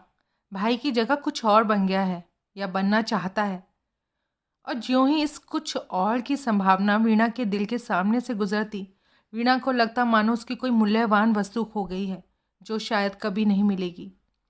पल पल और बार बार ये दो चीज़ें रेल की लाल झंडी की भांति वीणा के सामने आती जा रही थी। भाई कुछ और, वीर कुछ और। पहले शब्द का एहसास उसकी नस नस में मिठास भर देता था और दूसरे शब्द का एहसास पैदा होते ही वीणा के दिल में आँख की कोई लपट उठती जो उसकी हड्डियों को बींध जाती थी। केदार घर आया। वीणा ने उसे देखा। केदार ने उसकी नब्ज पकड़ी। वीणा ने उसका स्पर्श महसूस किया। केदार बोला। वीणा के कानों ने उसकी आवाज़ सुनी, परंतु ये सब उसे ऐसा प्रतीत हुआ मानो किसी मदारी का तमाशा हो रहा हो। कभी मिट्टी की चुटकी से रुपया बन जाता है और कभी रुपए से मिट्टी। बीच बीच में उसे ऐसा लगता कि मानो एक ही जगह दो दो केदार घर में घूम रहे हैं, एक भाई और दूसरा कुछ और, एक अमृत स्रोत और दूसरा जहर का प्याला। इस वक्त वीणा की आत्मा पुकार पुकार कर कह रही थी, केदार, ओ प्यारे भैया, ये तुमने क्या अनर्थ कर डाला। काश मैं हमेशा तुमसे भाई का प्यार पा सकती।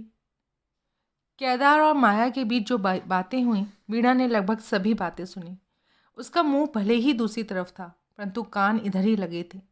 माया के जवाब में केदार ने जो कुछ कहा, वीणा को ऐसे ही उत्तर की उम्मीद थी, बल्कि इससे भी ज़्यादा साफ इनकार की, जो अभी केदार ने स्पष्ट शब्दों में नहीं कहा था। परंतु वीणा समझ गई थी कि अब नहीं तो शाम तक सही केदार के मुंह से साफ निकलेगा, बेजी, रुपए का कोई प्रबंध मैं नहीं कर सका। और इसके बाद जब बेजी को निराशा की खाई में गले तक डूबा देखेगा, फिर क्या होगा? फिर उफ भैया केदार, कुछ और यदि भापा जी ने बम्बई से आकर रुपए का प्रबंध कर लिया, दहेज का सारा सामान पूरा कर लिया, भले ही मकान गिरवी रखकर ही सही, फिर केदार का क्या बनेगा? क्या फिर वो सब कुछ कर दिखाएगा जो कुछ रात को उसने कहा था? क्या मेरी अप्राप्ति का सदमा उसे सदा के लिए ख़त्म कर देगा? क्या मेरा भैया सदा के लिए मिट जाएगा? उफ। और जब केदार उठकर जाने लगा तो वीणा ने झट से करवट पलटकर उसकी तरफ देखा, परंतु ज्यों ही बाहर जाते केदार की नज़र उस पर पड़ी, मानो उसकी आंखों में दो तीर आ चुभे, क्योंकि ये निगाहें भैया केदार की ना होकर किसी और केदार की थी। इसलिए उसने झटपट मुंह फेर लिया। केदार चला गया और वीणा बराबर सोच रही थी, क्या मैं उससे नफरत करने लगी हूँ? नहीं, बिल्कुल नहीं, कौन कहता है। परंतु उसकी नज़र स्वयं पर पड़ते ही क्यों मेरे दिल को ऐसा महसूस हुआ जैसे उससे नफरत करती हूँ। मैं केदार से नफरत करूँगी? केदार को, भाई साहब को। इस वक्त वीणा के सर को इतने चक्कर आ रहे थे कि वो ठीक से सोच भी नहीं पा रही थी। शायद उसका बुखार भी तेज़ हो रहा था, परंतु फिर भी उसे धुंधला सा महसूस हो रहा था, जैसे वो अभी सोच रही थी।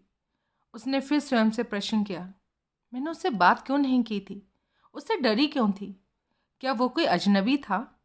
बेशक पराया था। नहीं, बिल्कुल पराया था। केदार भले ही जो भी था, परंतु वो मेरा केदार था। केदार, केदार। तो क्या भाई के साथ ऐसा व्यवहार किया जाता है? नहीं, फिर मैंने ऐसा क्यों किया? गलती की, बड़ी भारी गलती की। तो इसकी माफ़ी? हाँ ज़रूर। और आप ही जब दुकान से लौट कर आएगा, यदि माफ़ी ना मांगी तो बेचारे का दिल टूट जाएगा। कितना कोमल हृदय है उसका, ज़रा सी गर्म फूंक भी नहीं सह सकता। और उस रात वाला व्यवहार निहायत बेहुदा, अत्यंत गिरा हुआ। फिर खैर देखा जाएगा। ऐसे अनेकों सवाल जवाब वीणा के भीतर जारी थे। आंधी की तेज हवाओं की भांति वो चक्कर खा रही थी। शाम तक वीणा का बुखार उतर गया, परंतु एक ही दिन की बीमारी ने उसका काफ़ी लहू चूस लिया था, जिससे उसका चेहरा और भी सुंदर तथा आंखें पहले से भी मोटी लगने लगी थी। केदार ना तो दोपहर को घर आया और ना ही शाम को। वीणा की सांस सूखती जा रही थी, कहीं कुछ कर ना बैठे। माया भी घबरा रही थी। बसंत दुकान से इतनी ही खबर लाया कि जोरी काम से कहीं गया है। रात भी गुजर गई, केदार नहीं लौटा। दूसरे दिन भी नहीं, फिर तीसरे दिन भी नहीं। वीणा का दिल घटता जा रहा था, माया का हृदय कांप रहा था। ज्यों ज्यों वक्त गुजरता गया, वीणा के दिल से उसके लौटने की उम्मीद समाप्त होती गई, साथ ही उसका धैर्य और करार भी। वीणा रुआसी हो बैठती। मैंने ये क्या किया? बेशक मेरी बदसलूकी ने उसकी जान ले ली होगी। इस घबराहट ने वीणा की भूख और नींद खत्म कर दी। हर पल उसका दिल पुकार पुकार उठता, वीणा, शायद तूने ही उसका खून किया है, तेरे हाथ उसके खून से रंगे हैं। केदार को गया चौथा दिन था। वीणा अब तक किसी तरह अपने दिल के बोझ को दिल पर ही लादे हुई थी, परंतु अब उसके लिए यह असह्य हो गया था। उसका हृदय, उसकी आत्मा, उसका प्रत्येक रोम रोम पुकार कर कह रहा था, केदार, यदि तुम एक बार जीवित लौट आओ तो मैं तुम्हारी प्रत्येक बात को हंस कर स्वीकार कर लूँगी। तुम जो कहोगे करूँगी। यदि मैं बहन की अपेक्षा पत्नी के रूप में तुम्हें ज़्यादा सुखी कर सकती हूँ तो यही करूँगी। तुम एक बार, बस एक बार आ जाओ केदार। किसी तरह एक बार सही सलामत लौट आओ, सही सलामत लौट आओ। दोपहर के खाने से फारिग होकर माया वीणा के पास आ बैठी और उसे कहने लगी, वीणी, तू ही अपने भापा जी को एक खत लिख देती। केदार तो 4 दिनों से फटका भी नहीं।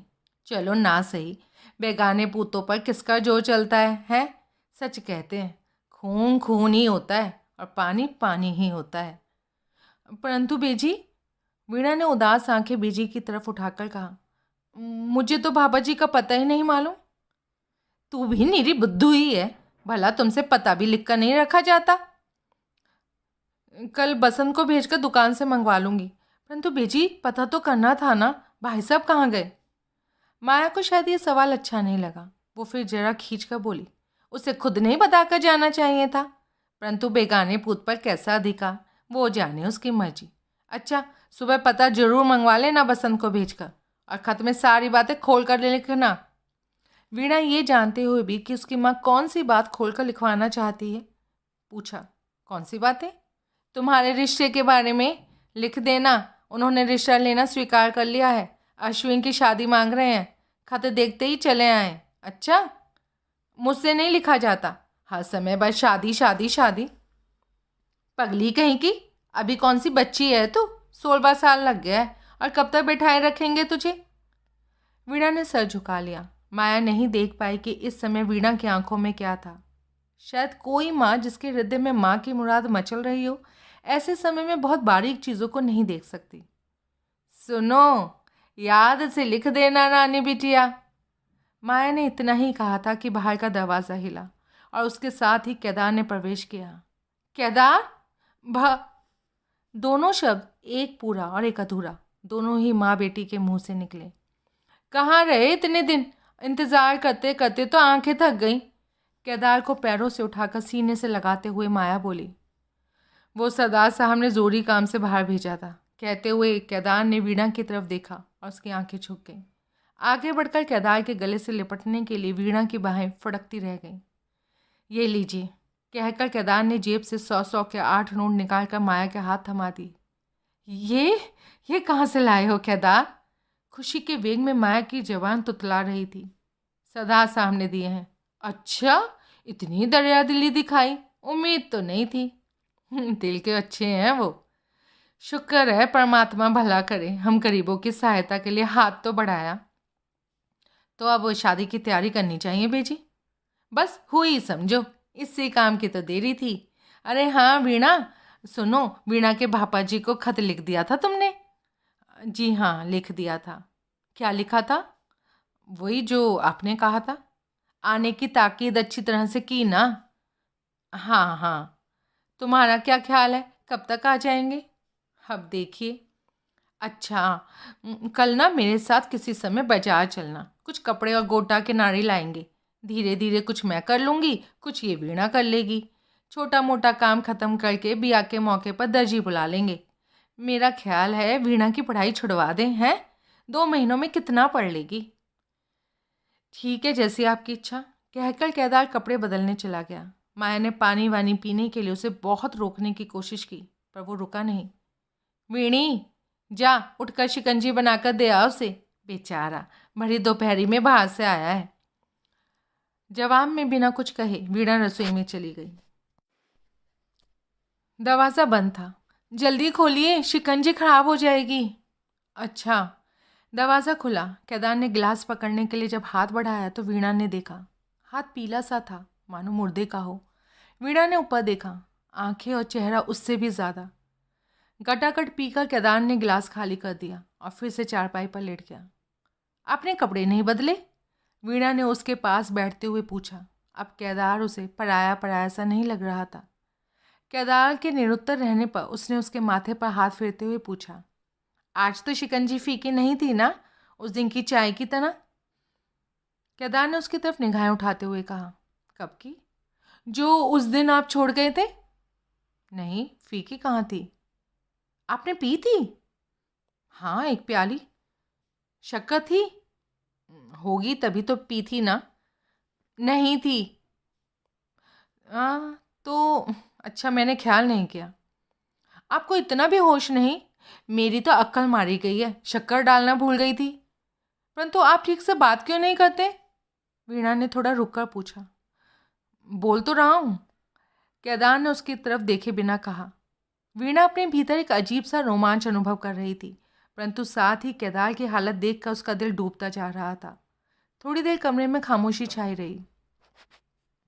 जो ही वीणा उसके साथ सटती जा रही थी, केदार पीछे पीछे सरकता जा रहा था।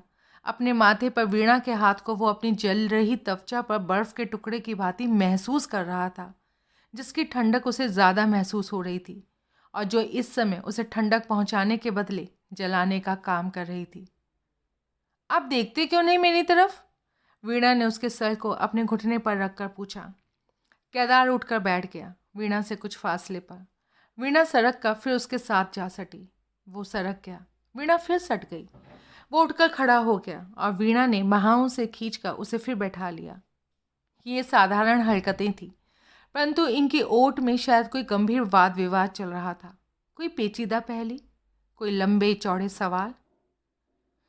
वीणा, केदार ने एक बार उसकी तरफ देखकर फिर नज़र झुकाकर कहा, तू मेरी गलती माफ़ नहीं कर सकती?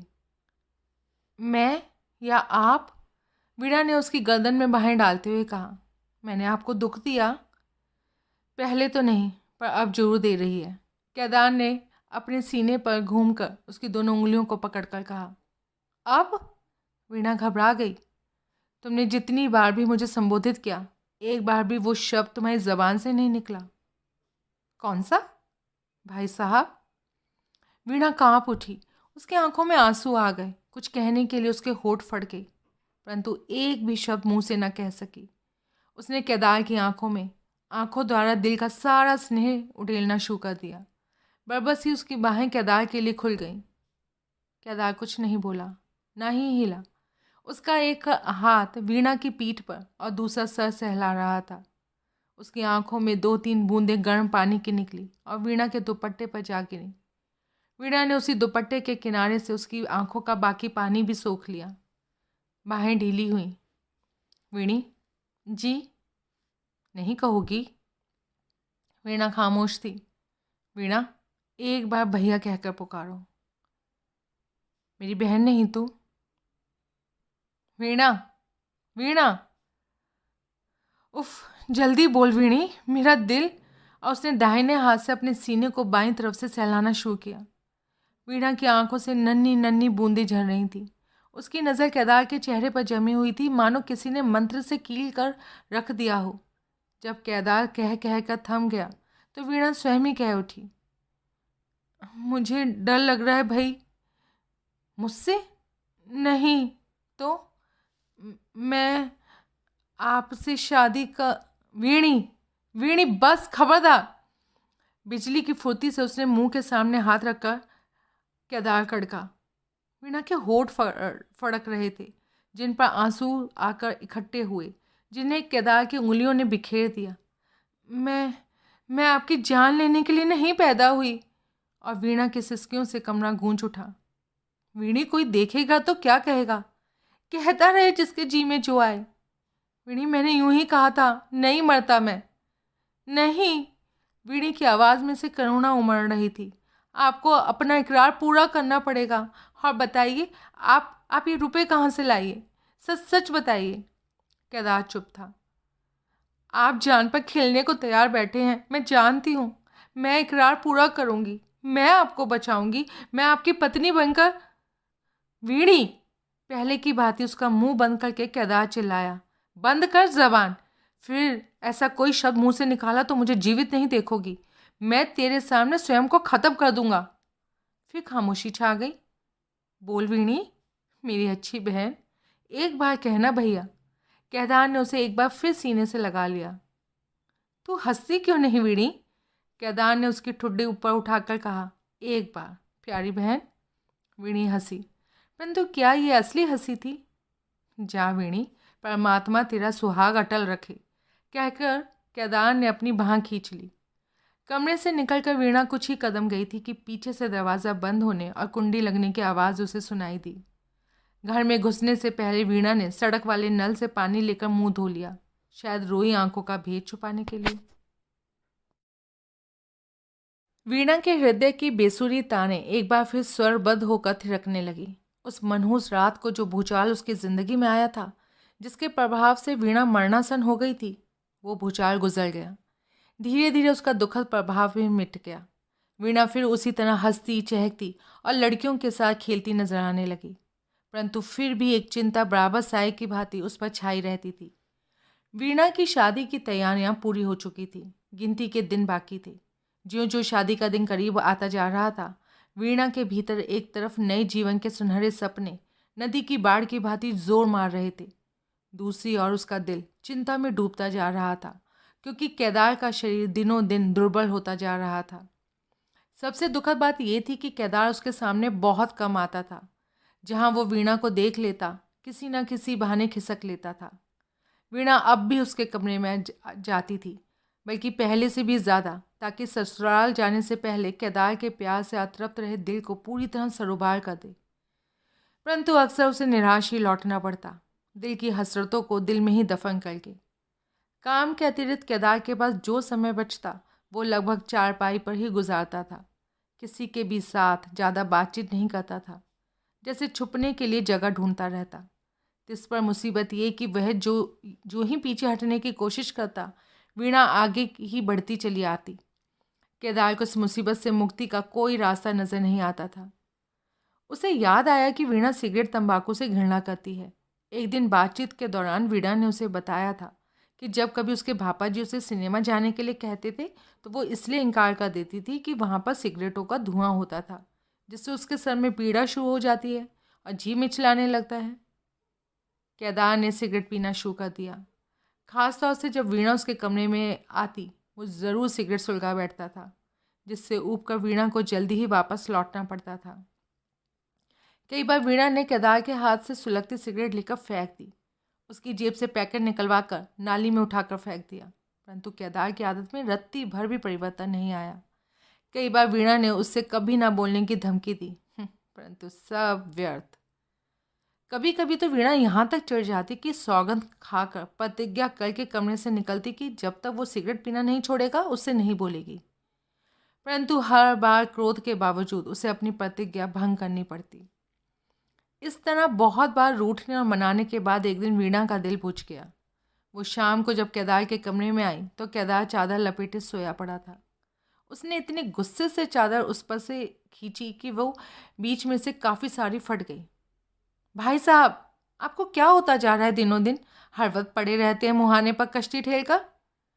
केदार उठ बैठा और बैठते ही उसका हाथ मेज़ की ओर बढ़ा जहाँ सिगरेट और माचिस की डब्बियाँ पड़ी थी। वीणा झटके से उसका हाथ मेज़ पर पहुंचने से पहले ही वापस ले आई। ये बुरी आदत क्यों लगा ली आपने? केदार कुछ नहीं बोला। अच्छा बताइए, आपको दिनों दिन क्या होता जा रहा है? मुझे कुछ भी तो नहीं। झूठ बोलते हैं। बिल्कुल नहीं। तो हंसते क्यों नहीं? हंसता तो हूँ। हंसिए फिर। ले। केदार ने थोड़ा सा हंसने की कोशिश की। जोर से हंसिए। केदार और जोर से हंसा। नहीं, और जोर से। केदार ने जोर से क्या कहा लगाया। सारा कमरा गूंज उठा।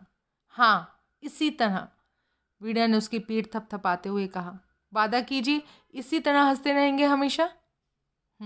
वादा करता हूँ। एक और वादा? क्या? चुप और गंभीर नहीं रहा करेंगे।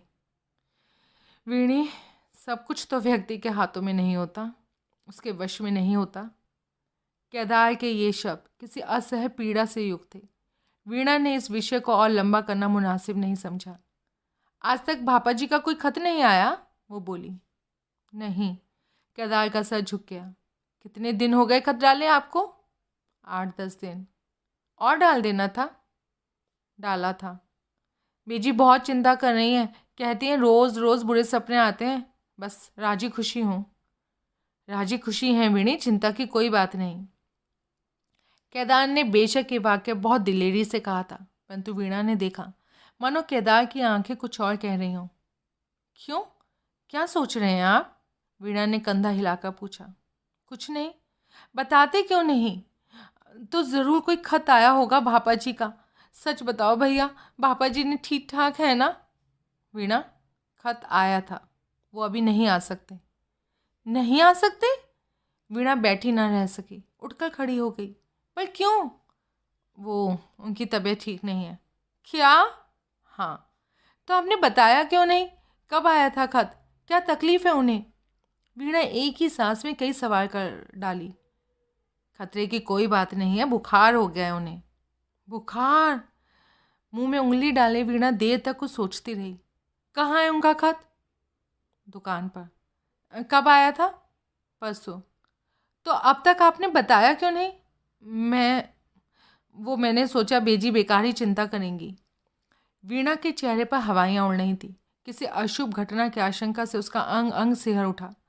इधर केदार को धरती जगह नहीं दे रही थी। वो पछता रहा था कि वो कैसी मूर्खता वाली बातें उसके मुंह से निकल गई थी। वो बार बार यही सोच रहा था कि किसी तरह इस उगली गई बात को निकल जाए, पर निकल नहीं सकता था। वीणा, उसने दिल कड़ा करके कहा। जी, एक बात मानोगी? हाँ बोलिए। और वीणा ने भय और शंकित नज़र से एक बार फिर उसका मुंह ताका। वादा कर वीणी। किस बात का वादा? भापा जी की बीमारी के बारे में अभी बेजी को नहीं पता होगी। क्यों? उनके सर पर तुम्हारी शादी के कामों का बहुत बड़ा उत्तरदायित्व है। यदि उन्हें बता दिया तो वो सब कुछ छोड़ छाड़ कर बैठ जाएंगी। ठीक है, नहीं बताऊंगी। उसके बाद वीणा ने पिता के बारे में केदार से अनेक सवाल किए, जिनका जवाब केदार लगे हाथों बड़ी खूबी से संतोषप्रद ढंग से देता गया। दिल में एक नई चिंता का बोझ लादे वीणा कमरे से बाहर निकली। उसकी टांगें कांप रही थीं। अंततः शादी का दिन आ पहुंचा, परंतु जिस व्यक्ति की पूरे परिवार को प्रतीक्षा थी वो नहीं आया।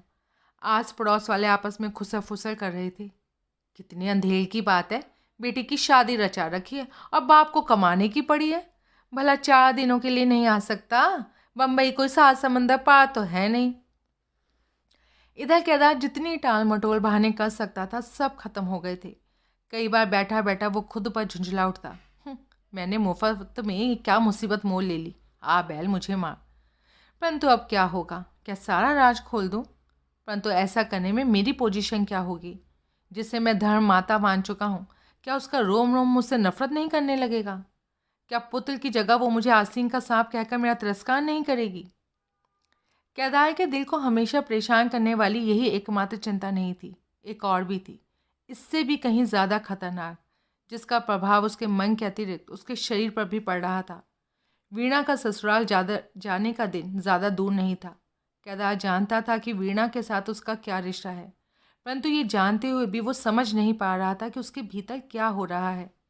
बहन को ससुराल भेजने में जो खुशी किसी को हो सकती है, ये कामना भी उसके दिल में कम नहीं थी। कोई भी खुदगर्ज लालसा उसे अपने भीतर प्रकट रूप में दिखाई नहीं देती थी, परंतु ये सब होते हुए भी केदार परेशान था, पीड़ित और बेहद दयनीय। कई बार वो अपने भीतर से इस तकलीफ का कारण ढूंढने की कोशिश करता, दिल का कोना कोना टटोलता, जैसे कहीं कोई चिंगारी छुपी हो, परंतु कुछ भी नहीं। तो फिर क्या है, क्यों है, कैसी है ये टीस सी जो उठती है, क्यामत ही ला देती है? केदार को कुछ पता नहीं लगता था। मर्ज ही जब पकड़ में नहीं आ रहा था तो इलाज कैसे मिले? ये टीस ज्यों ज्यों वीणा की शादी नज़दीक आती गई, बढ़ती ही गई, और अंततः स्थिति यहाँ तक पहुँच गई कि केदार की हर सांस, दिल की हर धड़कन के साथ उसे ये टीस उठती महसूस होती। खास करके जब भी वीणा का जिक्र आता या वीणा की सूरत सामने आती, वो भीतर तक इन टीसों से भर उठता, तड़प उठता, उड़कर किसी ऐसी जगह जाने के लिए उसके कदम मचल उठते जहाँ वो वीणा को भूल सके, जिस दुनिया में वीणा शब्द का अस्तित्व ही ना हो। वीणा ने अभी तक अपनी माँ को नहीं बताया कि केदार के अनुसार उसके पिता बीमार हैं। जो कुछ केदार ने उसे सिखाया, वीणा ने वही सब कहा। काम का बहुत दबाव है, कोशिश तो करेंगे बेजी, परंतु शायद शादी पर ना पहुंच सकें। परंतु पिता की बीमारी की चिंता और उनका ना आ पाना, ये वीणा के लिए कम दुखद बात नहीं थी। यदि इतने में ही बस हो जाता तो वीणा के दुख का प्याला शायद ना ही छलकता। परंतु उधर जब वो केदार की दशा देखती और अनुभव करती, उसे किसी भयानक संकट के भावसाए दिखाई देने लगते। वीणा इतनी बच्ची भी नहीं थी कि केदार की मानसिक अवस्था को ना समझ सकती हो, बल्कि कई परिस्थितियों में तो केदार से भी ज़्यादा समझ लेती थी। वो देख रही थी कि अब केदार उसके सामने आने से भी कतराता है और काम से लौटकर किस प्रकार दरवाज़ा बंद के चारपाई पर पड़ा रहता है। केदार को धैर्य बांधने के लिए वीणा कई उपाय करती, किसी न किसी बहाने उसे एकांत में कुछ बातें करना चाहती, परंतु केदार था कि उसे कभी कोई मौका ही नहीं देता था। जब कभी वीणा बहुत जिद करती तो वो चिढ़ जाता। वीणा, यदि तुम्हें मुझे इस तरह से तंग करोगी तो मैं कहीं बाहर चला जाऊंगा। और वीणा निराश और दुखी होकर लौट आती। वीणा साफ देख रही थी कि केदार इस वक्त एक भारी तपस्या या त्याग अथवा कोई कठिन कुर्बानी ऐसे ही कुछ कर रहा है, जिसके परिणाम स्वरूप उसकी निरोगता, उसके दिल का चैन, उसकी जवानी, सब कुछ रसातल की ओर जा रहा है। परंतु क्या वीणा के पास इसका कोई इलाज था? शायद एक ही, जिसे उसने इलाज समझा था, और ये इलाज उसने करना भी चाहा था, परंतु केदार ने उसे स्वीकार नहीं किया, जबकि केदार के साथ शादी की बात उसकी ज़बान पर आते ही उसने रोक दिया था। एक बार फिर कहकर देख लूं, शायद इससे केदार की जान बच सके। ये ख्याल कई बार वीणा के दिल में उठा, जो अब तक भी उठ रहा था, परंतु उसके बाद केदार ने उसे बातचीत करने का मौका कभी नहीं दिया। वीणा को माइयों बैठाया गया, रिश्तेदार आए, घर में हलवाई बिठाया गया, दर्जी बिठाया गया, गाने के लिए लड़कियों का झुंड जमा हुआ। केदार को कुछ दिनों के लिए छुट्टी लेनी पड़ी। कामकाज का दायित्व उसके जिम्मे था। वो रात दिन काम में जुटा रहता, किसी भी वक्त वो बेकार बैठना नहीं चाहता था। वो शायद इसलिए कि काम की व्यस्तता में उसकी टीस से कुछ हल्की हो जाती थी। इधर कई दिनों से वीणा ने केदार की शक्ल भी नहीं देखी। माइयाँ लग जाने के बाद लड़की का अपने कमरे या घर से निकलना अशुभ माना जाता है। उसका दिल चाह रहा था कि केदार कहीं से आते जाते ही उस पर एक नज़र डाल ले, परंतु उसकी आशा पूर्ण नहीं हुई। केदार ने तो जैसे इस कमरे का रास्ता ही छोड़ दिया था। मनचाही वस्तुओं का अस्तित्व ज्यों ज्यों समाप्त हो जाता है, हमारी मांग की तीव्रता भी त्यों त्यों बढ़ती जाती है। केदार से एक बार मिलकर उसे अपने अमिट प्यार का विश्वास दिलाने और जीवित रहने की प्रेरणा देने के लिए वीणा का दिल मचल रहा था। इस काम में ज्यों ज्यों विलम्ब हो रहा था, वीणा के मिलने की तीव्रता और बढ़ती गई, परंतु मौका नहीं मिला। अंततः उसकी शादी में जब सिर्फ 2 दिन रह गए और उसकी अभिलाषा पूरी नहीं हुई तो वीणा घबरा गई। आज सुबह से ही वीणा का मन बेहद परेशान है। लड़कियों ने भी बहुत कोशिश की, माँ ने भी मिन्नतें की, परंतु वीणा ने खाना नहीं खाया। सारा दिन उसने यूं ही सोचने में गुजार दिया। सिर्फ आज का दिन बाकी है, कल सुबह होते ही मैं किसी और घर की तरफ जा रही होंगी। क्या पहले एक बार केदार से नहीं मिल सकूंगी? रात हो गई। सारे रिश्तेदार खाना खाकर अपने अपने ठिकाने जा पहुंचे। लड़कियों की ढोलक पूरे जोर से बज रही थी। गाते गाते उनके गले बैठ गए। ढोलक बजाने वाली की बाँह थक गई, परंतु अभी तक वो उठने का नाम नहीं ले रही थी। एक गीत खत्म होता तो झट से दूसरा शुरू हो जाता। उस छोटे कमरे में दरी बिछी हुई थी जिस पर 15-20 लड़कियां बैठे गा रही थीं। 12 बज गए, फिर 1, परंतु गीतों की महफिल में जरा भी शिथिलता न आई। अंतिम दिन जो था, आखिर बुजुर्ग महिलाओं जिनकी नींद में बाधा पड़ रही थी उन्होंने डांटना शुरू किया। तब कहीं जाकर ये सिलसिला थमा। कईयों ने, जिन्हें गाने का बहुत शौक था, आज की रात यूं ही बिता देने का फैसला कर लिया था, परंतु दूसरे कमरे में आकर डांट फटकार नहीं, उनकी एक भी उन्होंने चलने ना दी। पड़ोस से जो 4-5 लड़कियां आई हुई थी वे अपने अपने घर चली गईं। बाकी रिश्तेदारों की लड़कियां यहाँ वहाँ लेट गईं। लड़कियों के घेरे में लेटी हुई वीणा इस वक्त शायद अपने भविष्य को कल्पना की आंखों से देख रही थी। धीरे धीरे सब लड़कियां गहरी नींद के आगोश में समा गईं, परंतु वीणा अभी तक जाग रही थी। उसके सामने आले में मध्यम सी रोशनी में लालटेन जल रही थी। सोने से पहले किसी लड़की ने उसकी रोशनी मध्यम कर दी थी। वीणा की नज़र इस वक्त इसी लालटेन पर जमी हुई थी।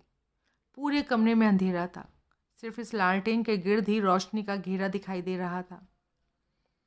सोए सोए उसे कुछ ख्याल आया। वो उठकर बैठ गई और एक सरसरी नज़र से उसने सोई हुई लड़कियों को देखा। फिर उसने अपनी दाईं और लेटी विद्या पर नज़र डाली, जो शायद मच्छर काटने से अपने गाल को खुजलाते हुए करवट बदल रही थी। वीणा ने उसका हाथ पकड़कर 2 बार हिलाया। आंखें खोल उसने वीणा की तरफ देखा। वीणा ने उसे उठाकर इशारे से अपने पीछे आने के लिए कहा और लालटेन उठाकर कमरे से निकली। चुपचाप विद्या भी उसके पीछे पीछे हो चली। बाहर सीढ़ियों के पास जाकर उसने विद्या के कान में कहा, मैं ऊपर जाकर बसाती में बैठती हूँ, तुम जाकर भैया को तो बुला कर लाओ। जब विद्या जाने लगी तो वीणा ने इतना और कह दिया, सुनो, मेरा नाम मत लेना, कहना बेजी बुला रही हैं। वीणा बसाती में जा पहुंची। वहाँ एक ढीली सी चारपाई खड़ी थी, उसे बिछाकर बैठ गई। थोड़ी देर बाद उसे किसी की पदचाप सुनाई दी। कहाँ है बेजी? केदार ने जब आशा के विपरीत माया की जगह वीणा को देखा तो सवाल किया। जी बेजी ने नहीं, मैंने बुलाया था, ज़रा बैठ जाइए। मैंने उसे कहा था कि मेरा नाम मत लेना, यदि मेरा नाम लेती तो मुझे मालूम था आप नहीं आते। केदार वीणा से जरा दूर चारपाई की पार्टी पर बैठ गया। उसने पूछना चाहा था कि रात के 2 बजे ऐसा कौन सा काम आन पड़ा था, परंतु उसके मुंह से कुछ भी ना निकला। जो कुछ वो अपने सामने देख रहा था, उस दृश्य ने शायद उसकी ज़बान पकड़ ली थी। वीणा ने लाल दुपट्टा ओढ़ रखा था। उसके कोमल गोरे हाथों पर मेहंदी का गहरा रंग लालटेन की रोशनी में भी चमक रहा था। जब वो बाह को हिलाती तो उसकी कलाई में बंधे कंगने की कौड़ियाँ हिलती और साथ ही कोहनी तक का चूड़ा बज उठता। सर पर फुल चौक होने के कारण उसके कद पहले से ऊंचा हो गया प्रतीत होता था। वीणा ने लालटेन बुझा दी, कहीं कोई देख ना ले। आपको गुस्सा नहीं आया बेवक्त मैंने आपकी नींद खराब की? वीणा ने उसके मुरझाए चेहरे पर नज़रें जमाकर कहा। इसके जवाब में केदार का दिल कह रहा था, नींद आई ही किसे थी, परंतु उसके होठों से कुछ नहीं निकला। बोलेंगे नहीं भाई साहब? इस बार वीणा की ज़बान में, उसके गले में और उसकी आंखों में एक ही चीज़ थी, प्यार का गहरा रंग, उसके हाथों पर लगी मेहंदी से भी गहरा। स्त्री सुलभ स्वभाव ने कई दिनों से उसके दिल के सामने लज्जा की जो दीवार खड़ी कर रखी थी, प्यार के तेज बांध के सामने वो एकदम ढह गई। केदार की ज़बान जब फिर भी ना खुली तो वीणा सड़क कर उससे जा सटी। उसका हाथ अपने दोनों हाथों में पकड़कर विनयपूर्ण स्वर में बोली, भैया अब तो बोलिए, अब तो मैं चली जाऊंगी। और उसकी आंखों में आंसू आ गए। केदार ने आंखें इस तरह झपकी मानो किसी ने ठंडे पानी के छींटे मारकर उसे नींद से जगा दिया हो। क्या पूछ रही है वीणी? आप किस बात पर नाराज़ हैं मुझसे? एक बार फिर केदार पर खामोशी छा गई। वीणा ने इस छोटे से सवाल का यदि कोई उत्तर उसके पास है तो यही जो कुछ उसने कहा था। कौन कहता है वीणी? रहने दीजिए, ये मन बहलाऊ बातें, मैं इतनी ना समझ तो नहीं। वीणा के विनय में पत्थर को पिघला देने वाली शक्ति थी। वीणा के चेहरे पर आज बाल सुलभता की बजाय गहरी गंभीरता थी। उसके ये वाक्य केदार का दिल, जो उसने सब्र और धैर्य का बांध बनाकर रोक रखा था, सचमुच पिघल कर बह चला। शायद जो कुछ अपने जीते जी वो सीने से नहीं निकालना चाहता था, वो किसी अदृश्य शक्ति ने उसकी ज़बान से निकलवा दिया। वीणा, मैं नहीं बता सकता। मेरी अच्छी वीणी, इस बारे में मुझसे कुछ मत पूछ। मैं तुमसे विनती करता हूँ। ना पूछूं? ये जानते हुए भी कि आपके दिल में कुछ है, कैसे ना पूछूं? पर भाई साहब, ये क्या? वीणा उसके और करीब होकर, यहाँ तक उसके मुंह के पास मुंह ले जाकर बोली, आपने आपने शराब पी है? आपके मुंह से? बेशक वीणी, मैंने शराब पी है। पर क्यों? इसलिए कि मैं तुम्हें भूल सकूं और तू मुझसे नफरत कर सके। भाई साहब, आप ये क्या कह रहे हैं? कुछ नहीं वीणी, मैं तुझसे माफ़ी मांगता हूँ यदि मेरे मुंह से कुछ। और बात ख़त्म करने से पहले ही वो बाहर की ओर चल पड़ा, परंतु वीणा ने उसकी बाँह पकड़कर फिर वहीं बैठा लिया। क्या कहा? मैं आपसे नफरत करूं? और रोकते रोकते भी वीणा के सीने से गर्म हवा का एक झोंका निकलकर बसाती की खामोशी में जा मिला। हाँ, और मैंने सिगरेट पीना भी इसलिए ही शुरू किया था।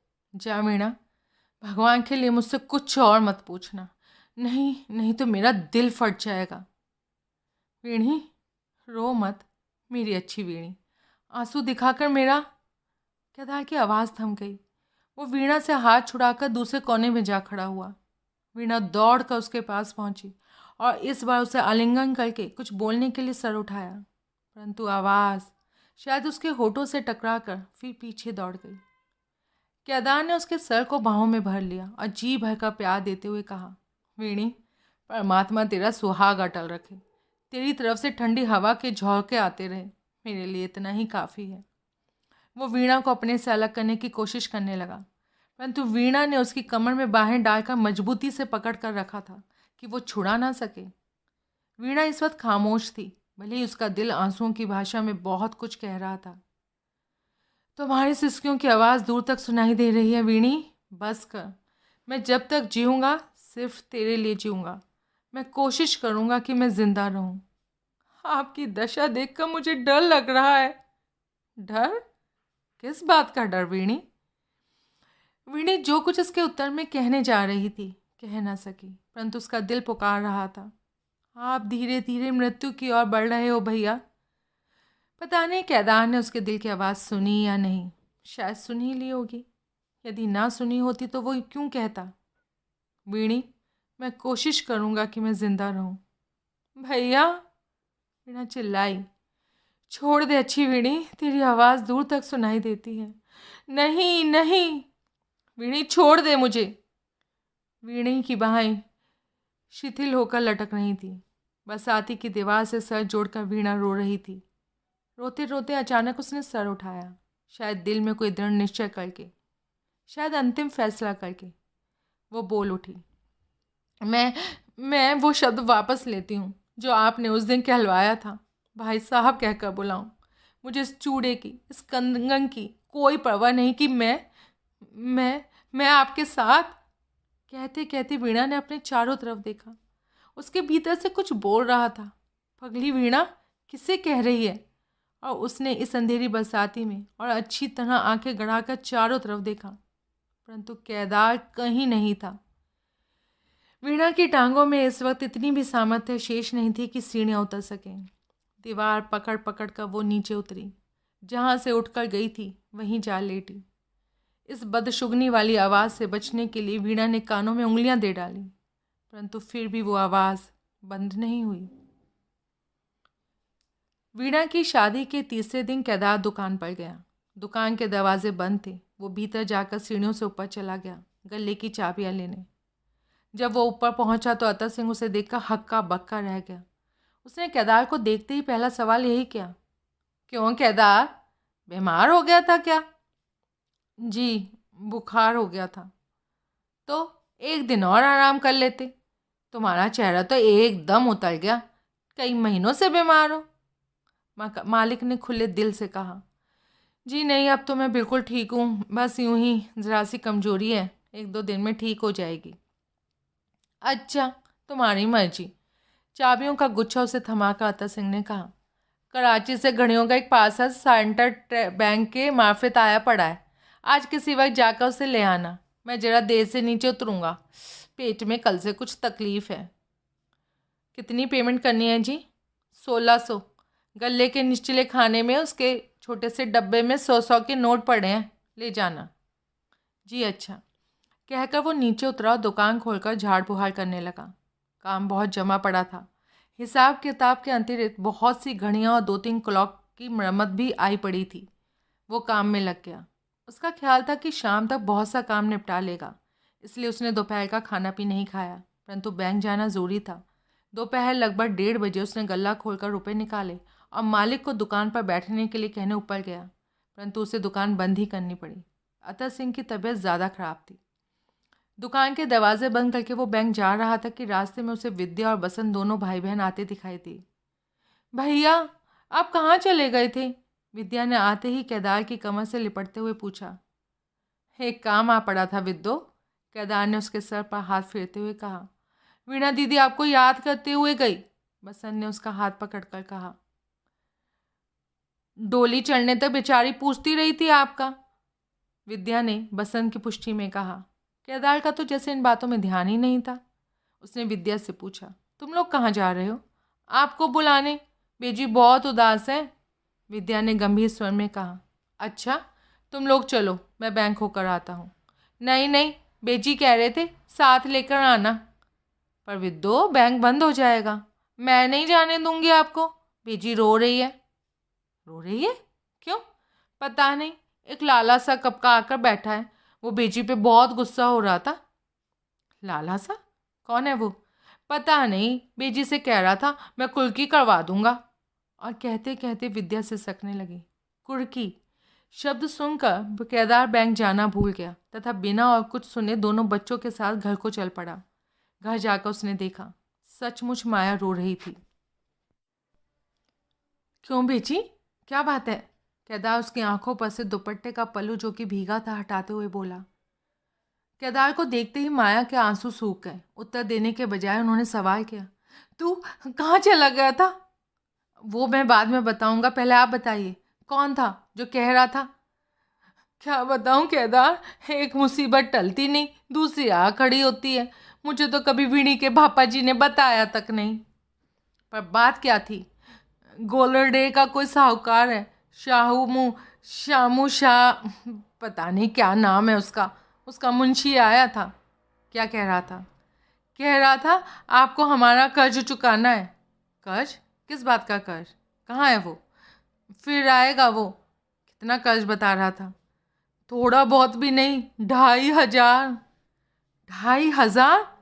केदार के शरीर से मानो किसी ने सारा लहू चूस लिया हो। अभी ये बातें हो ही रही थी कि एक नाटा सा आदमी मोटी सी बही बगल में दाबे भीतर आया। माया ने आंख के इशारे से केदार को समझा दिया। आइए लाला जी, क्या बात है? केदार ने डरी हुई निगाहों से उसे देखकर पूछा।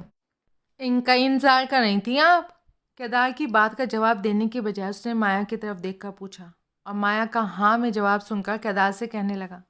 बाबू साहब देखिए ना, आप समझदार हैं। कारोबार एक चीज़ है और लिहाज और चीज़। हमारी दुकान के साथ पन्ना लाल जी की थोड़े दिनों की साझेदारी नहीं थी, बल्कि 10-12 वर्षों से बड़ी अच्छी निपटी आई थी। उनकी पीठ सुनती है, आदमी वो खड़ा सोना है। पर आप जानते हैं, बुरे दिन किसके नहीं आते। होनी तो राजा रानियों की भी नहीं टलती, वरना ये 2-2.5 हज़ार की रकम भी कोई रकम थी। शाह जी, आप यकीन नहीं करोगे, हज़ारों रुपए भीतर भीतर दिए, भीतर भीतर वापस किए, कभी किसी दूसरे के कान को भनक तक नहीं लगी। बेचारे की हिम्मत ही हार गई थी। व्यापार तो है ही जुआ जी, दाव सीधा पड़ गया तो पौ 12, यदि उल्टा पड़ गया तो लेने के देने। पर देखिए ना, आप तो सयाने हैं। बुजुर्गों का कहना है, साजन छोड़िए रंग स्यों, फिर भी आवे काम। हमारे मालिक के साथ पन्नालाल जी का इतना पुराना लेन देन है, इतनी छोटी सी रकम के बदले तो कभी बही पर निशान भी नहीं लगाया। परंतु कारोबार रुक जाने की बात अलग है। अभी भी चिंता की कोई बात नहीं थी। बड़े घरों की दुश्मनी भी अच्छी नहीं होती, पर आप जानते हैं, जब रकम की म्याद खत्म होने लगे तो कुछ ना कुछ तो करना ही पड़ता है जी। मुंशी की बातें सुनकर मामला केदार की समझ में आ गया। खास करके उसके अंतिम बात, कुछ ना कुछ तो करना ही पड़ता है। का मतलब तो स्पष्ट था, कानूनी कार्रवाई की धमकी। इसके बाद मुंशी ने बही खोलकर सारी रकम का विवरण दिया। 2512 रुपये 9 आने। रकम के नीचे पन्ना लाल के हस्ताक्षर मौजूद थे। हील हुज्जत की रत्ती भर भी गुंजाइश नहीं थी। आपको इसकी कोई जानकारी नहीं थी बेजी? केदार ने चिंतातुर होकर माया से पूछा। मेरे सामने तो उन्होंने कभी जिक्र ही नहीं किया, घर की हो या बाहर की। छोटी मोटी बात भी वो मुझे बता देते थे, परंतु इस बारे में कभी नहीं बताया उन्होंने। ठीक है लाला जी, हमें एक खत डालकर एक बार पूछ लेने दें। आज से 5-6 दिनों तक बम्बई से जवाब आ जाएगा, फिर जैसे आप। ना जी ना। देखिए शाह जी, बुजुर्गों का कथन है, सखी से सूम भला जो तुरंत दे जवाब।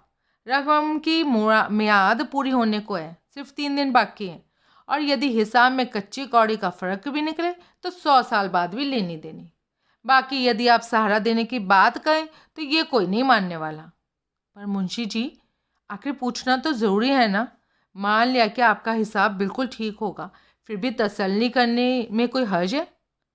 उसमें तो कोई हर्ज नहीं जी, तसल्ली खूब कीजिए। ये देखिए पन्ना लाल के दस्तक, इससे ज़्यादा तसल्ली और क्या हो सकती है। और यदि आपने उनसे पूछना है तो जी भर कर पूछिए, परंतु बुरा ना माने। सुबह तक दावा जरूर हो जाएगा, 200-250 का खर्च सर पर और चढ़ जाएगा। मेरा तो कोई हर्ज नहीं। इस बार मुंशी की आवाज़ में तेज़ी और रवैये में रौब था। केदार गहरी सोच में पड़ गया। उधर माया का दिल चक्कर खा रहा था। बहुत सोचने के बाद केदार बोला, ठीक है तो आप ऐसा करें, रकम आप नए सिरे से चढ़ा लें, इससे आपको मियाद को भी कोई फ़र्क नहीं पड़ेगा।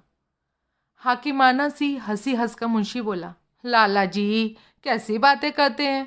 कहते हैं न्याड़ा बात करे तो सयाना कयास करे, कभी थूक में भी पकौड़े तले जाते हैं। क्या मतलब है आपका? मतलब यही कि हम लोग बिना वसूली के ही रकमें नहीं करते चले जाएं तो फिर तो हो गया काम। देखिए शाह जी, बीज आदमी वहीं डालता है जहाँ पनपने की उम्मीद हो। इतना बड़ा अकल का अंधा कौन होगा जो बंजर ज़मीन पे बीज फेंकता जाएगा। पहले तो कारोबार चलता था, पहले तो दरिया में से बर्तन भरा जाता है, पर अब तो आप जानते हैं पन्ना लाल जी तो भैया से मामूली तनख्वाह पर प्रदेश में भटक रहे हैं। देखिए जी, बेअदबी माफ़। यदि कल को ये भद्र महिराज घर छप्पर ठिकाने लगा के चलती बने तो हम तो जी रह गए ना देखते के देखते। केदार ने देखा मुंशी ने कच्ची गोलियां नहीं खेली थी। उसे रकम की वसूली की इतनी फिक्र नहीं थी जितनी इसके डूबने की चिंता। और शायद यही कारण है कि उसने जानबूझकर उस समय आकर शक्ल दिखाई जब रकम की मियाद बिल्कुल समाप्त होने को थी। तो अब आप क्या चाहते हैं? केदार ने पूछा। माया के तो मानो होश ही ठिकाने नहीं थे। शाह जी, मुंशी ने और भी दृढ़ता से कहा, इस कान से सुनिए या उस कान से, अब सिर्फ कोरी बातों से काम नहीं चलेगा। चाहे जैसे भी हो, रकम का भुगतान जी आपको करना ही पड़ेगा, नहीं तो क्या? मामला अदालत में जाएगा। इसका अर्थ ये होगा कि जिस व्यक्ति से आपका इतना पुराना कारोबार है, जिससे आपने हज़ारों रुपए कमाए होंगे, आज आप उसकी घरवाली को अदालत में घसीट कर उसकी इज्जत बर्बाद करने पर उतारू हो गए हैं। केदार के शब्दों में तलखी आ गई थी। जोश में आने की ज़रूरत नहीं शाह जी, इससे इज्जत और बेइज्जती का कोई सवाल नहीं। ये तो जी व्यापार है, व्यापार। आप तो अच्छे भले समझदार व्यक्ति हैं, चलती का नाम गाड़ी है बाबूजी। हम लोग जो आंखें बंद करके हज़ारों रुपया लगाकर छोड़ते हैं तो इसका मतलब ये नहीं होता कि हम किसी पर एहसान करते हैं। ना ही वसूल करते समय हम ख्याल करते हैं रकम देने वाला हम पर उपकार कर रहा है। चलते कारोबार में उसके लिए कोई गुंजाइश बाकी नहीं रहती। लिहाज कौन किसका करता है जी शाह जी? लिहाज होते हैं काम से। अब तो जिधर गई कश्तियाँ उधर गए मल्ला। समझिए जिनके व्यापार की गाड़ी थम गई उसके लिए सारे लिहाज खत्म हो गए। उसकी कोरी और बेमुरव्वत बातें सुनकर केदार के तन बदन को आग लगती जा रही थी। उसका स्वाभिमान उसे चुनौती दे रहा था। वो 1 मिनट के लिए भी ऐसी बेमुरव्वत बातें सुनने को तैयार नहीं था, खास तौर से माया के सामने, जिसे वो धर्म की माँ समझकर पूछता था। उस माँ को ऐसे आदमी का कुछ कहना तो दूर, सामने बैठा देखना भी असह्य था। और अब जब वो देख चुका था कि इन तिलों में तेल नहीं रहा, उसने रोषपूर्ण स्वर में कहा, मुंशी जी, यदि आपको इतना ही अविश्वास है तो ऐसा करिए, आधी रकम ले जाइए और बाकी के लिए नया स्टैम्प पेपर लिख कर लाइए। मुंशी ने जब आधी रकम का नाम सुना तो समझ गया कि उसका दाव खाली नहीं गया, और यही समय था जब इस आधी को वो पूरी में बदल सकता था। इधर माया ने जब केदार के मुंह से बात सुनी तो सहमकर कांप उठी। वो जानती थी कि वीणा की शादी के बाद इसके पास एक पाई भी नहीं बची थी, बल्कि कुछ कर्ज ही इसके ऊपर चढ़ गया था। वो डर रही थी कि यदि मुंशी ने केदार का सुझाव मान लिया तो वो आधी रकम भी कहाँ से आएगी। उसके पास यदि कोई अंतिम उपाय था तो यही कि इस मकान को बेचकर भले ही कुछ हो जाए। शाह जी, आपको किस बात की परवाह? क्या आधी और क्या पूरी? जहाँ आधी का बंदोबस्त करेंगे वहाँ हिम्मत से एक और छलांग लगा दीजिएगा। केदार ने यहाँ तक भी कह दिया कि मुंशी 1500 नकद लेकर 1000 का अलग प्रोनोट लिखवा ले, पर मुंशी था कि मानने को तैयार ही नहीं हो रहा था। आखिर बहुत कहने सुनने के बाद फैसला हुआ कि 1500 नकद दिया जाए और बाकी 1000 में ये मकान गिरवी रख दिया जाए, ताकि वसूली की मियाद 2 साल होगी। इस फैसले के अनुसार केदार ने उसी वक्त जेब से 1500 के नोट निकालकर मुंशी को थमा दिए और उसकी बही में ये रकम वसूल करवा दी गई। बाकी 1000 रुपये में मकान गिरवी रखा जाना था।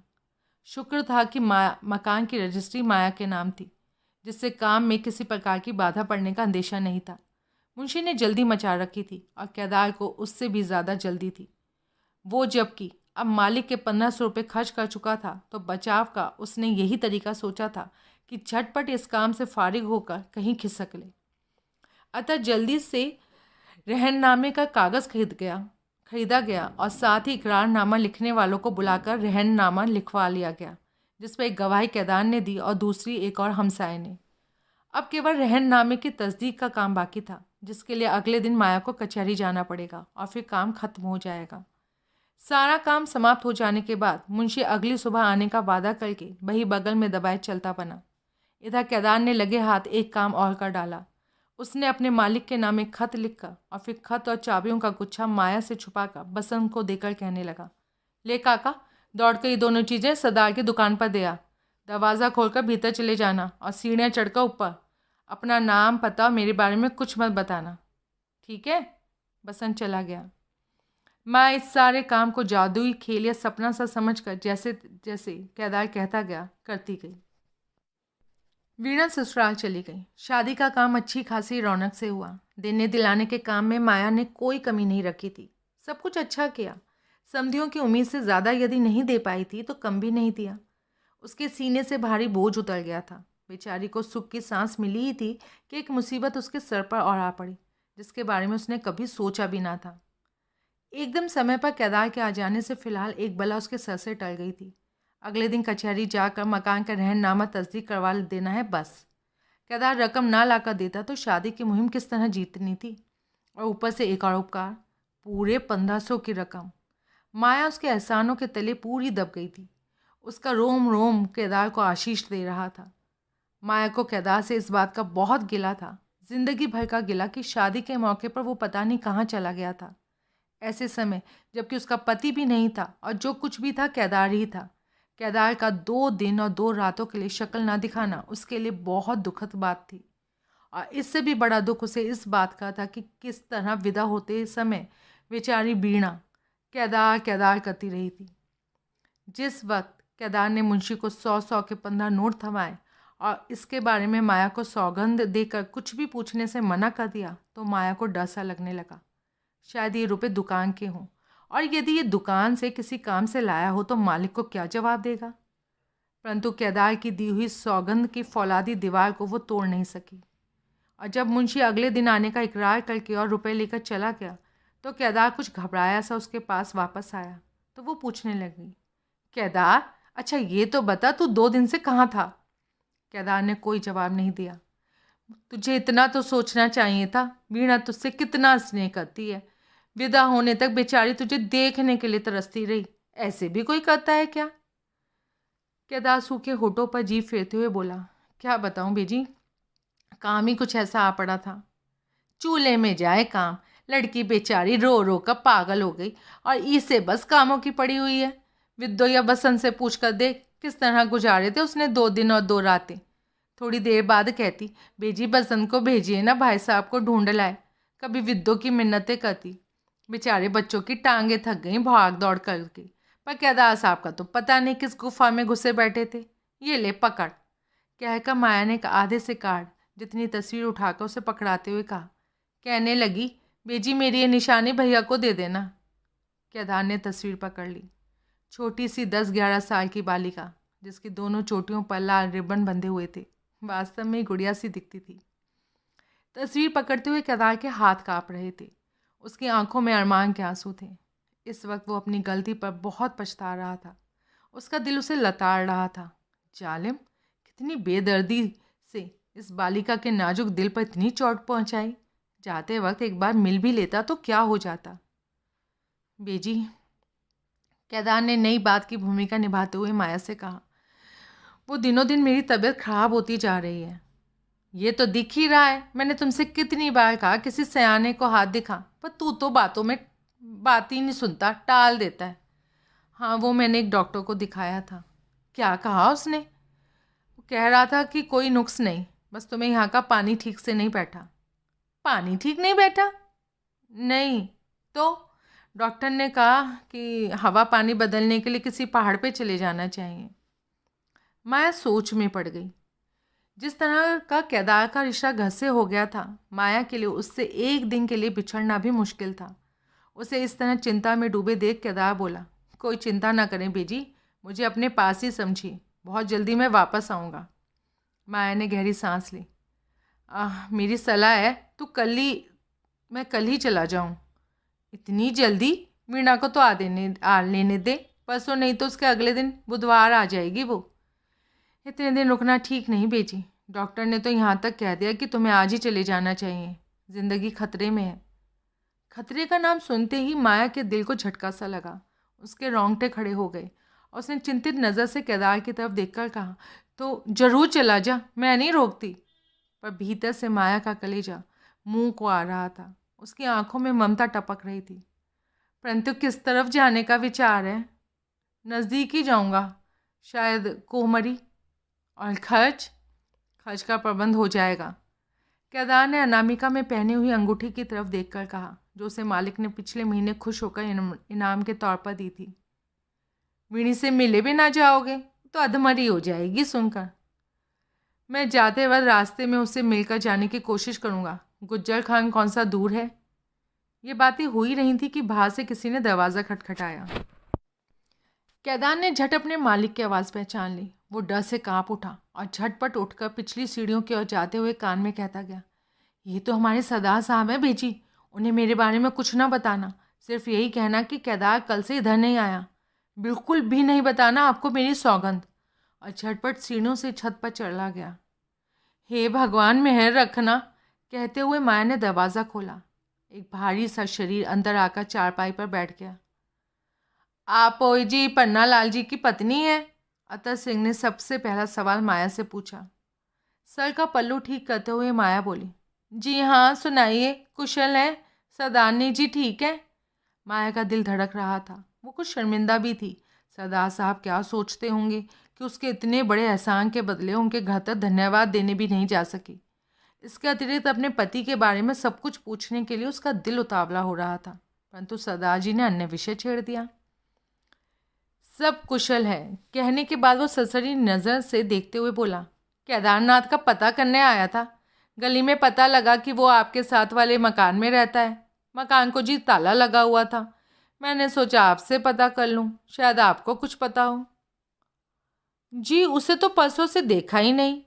माया ने कह तो दिया, परंतु इस झूठ ने मानो उसका गला घोट दिया।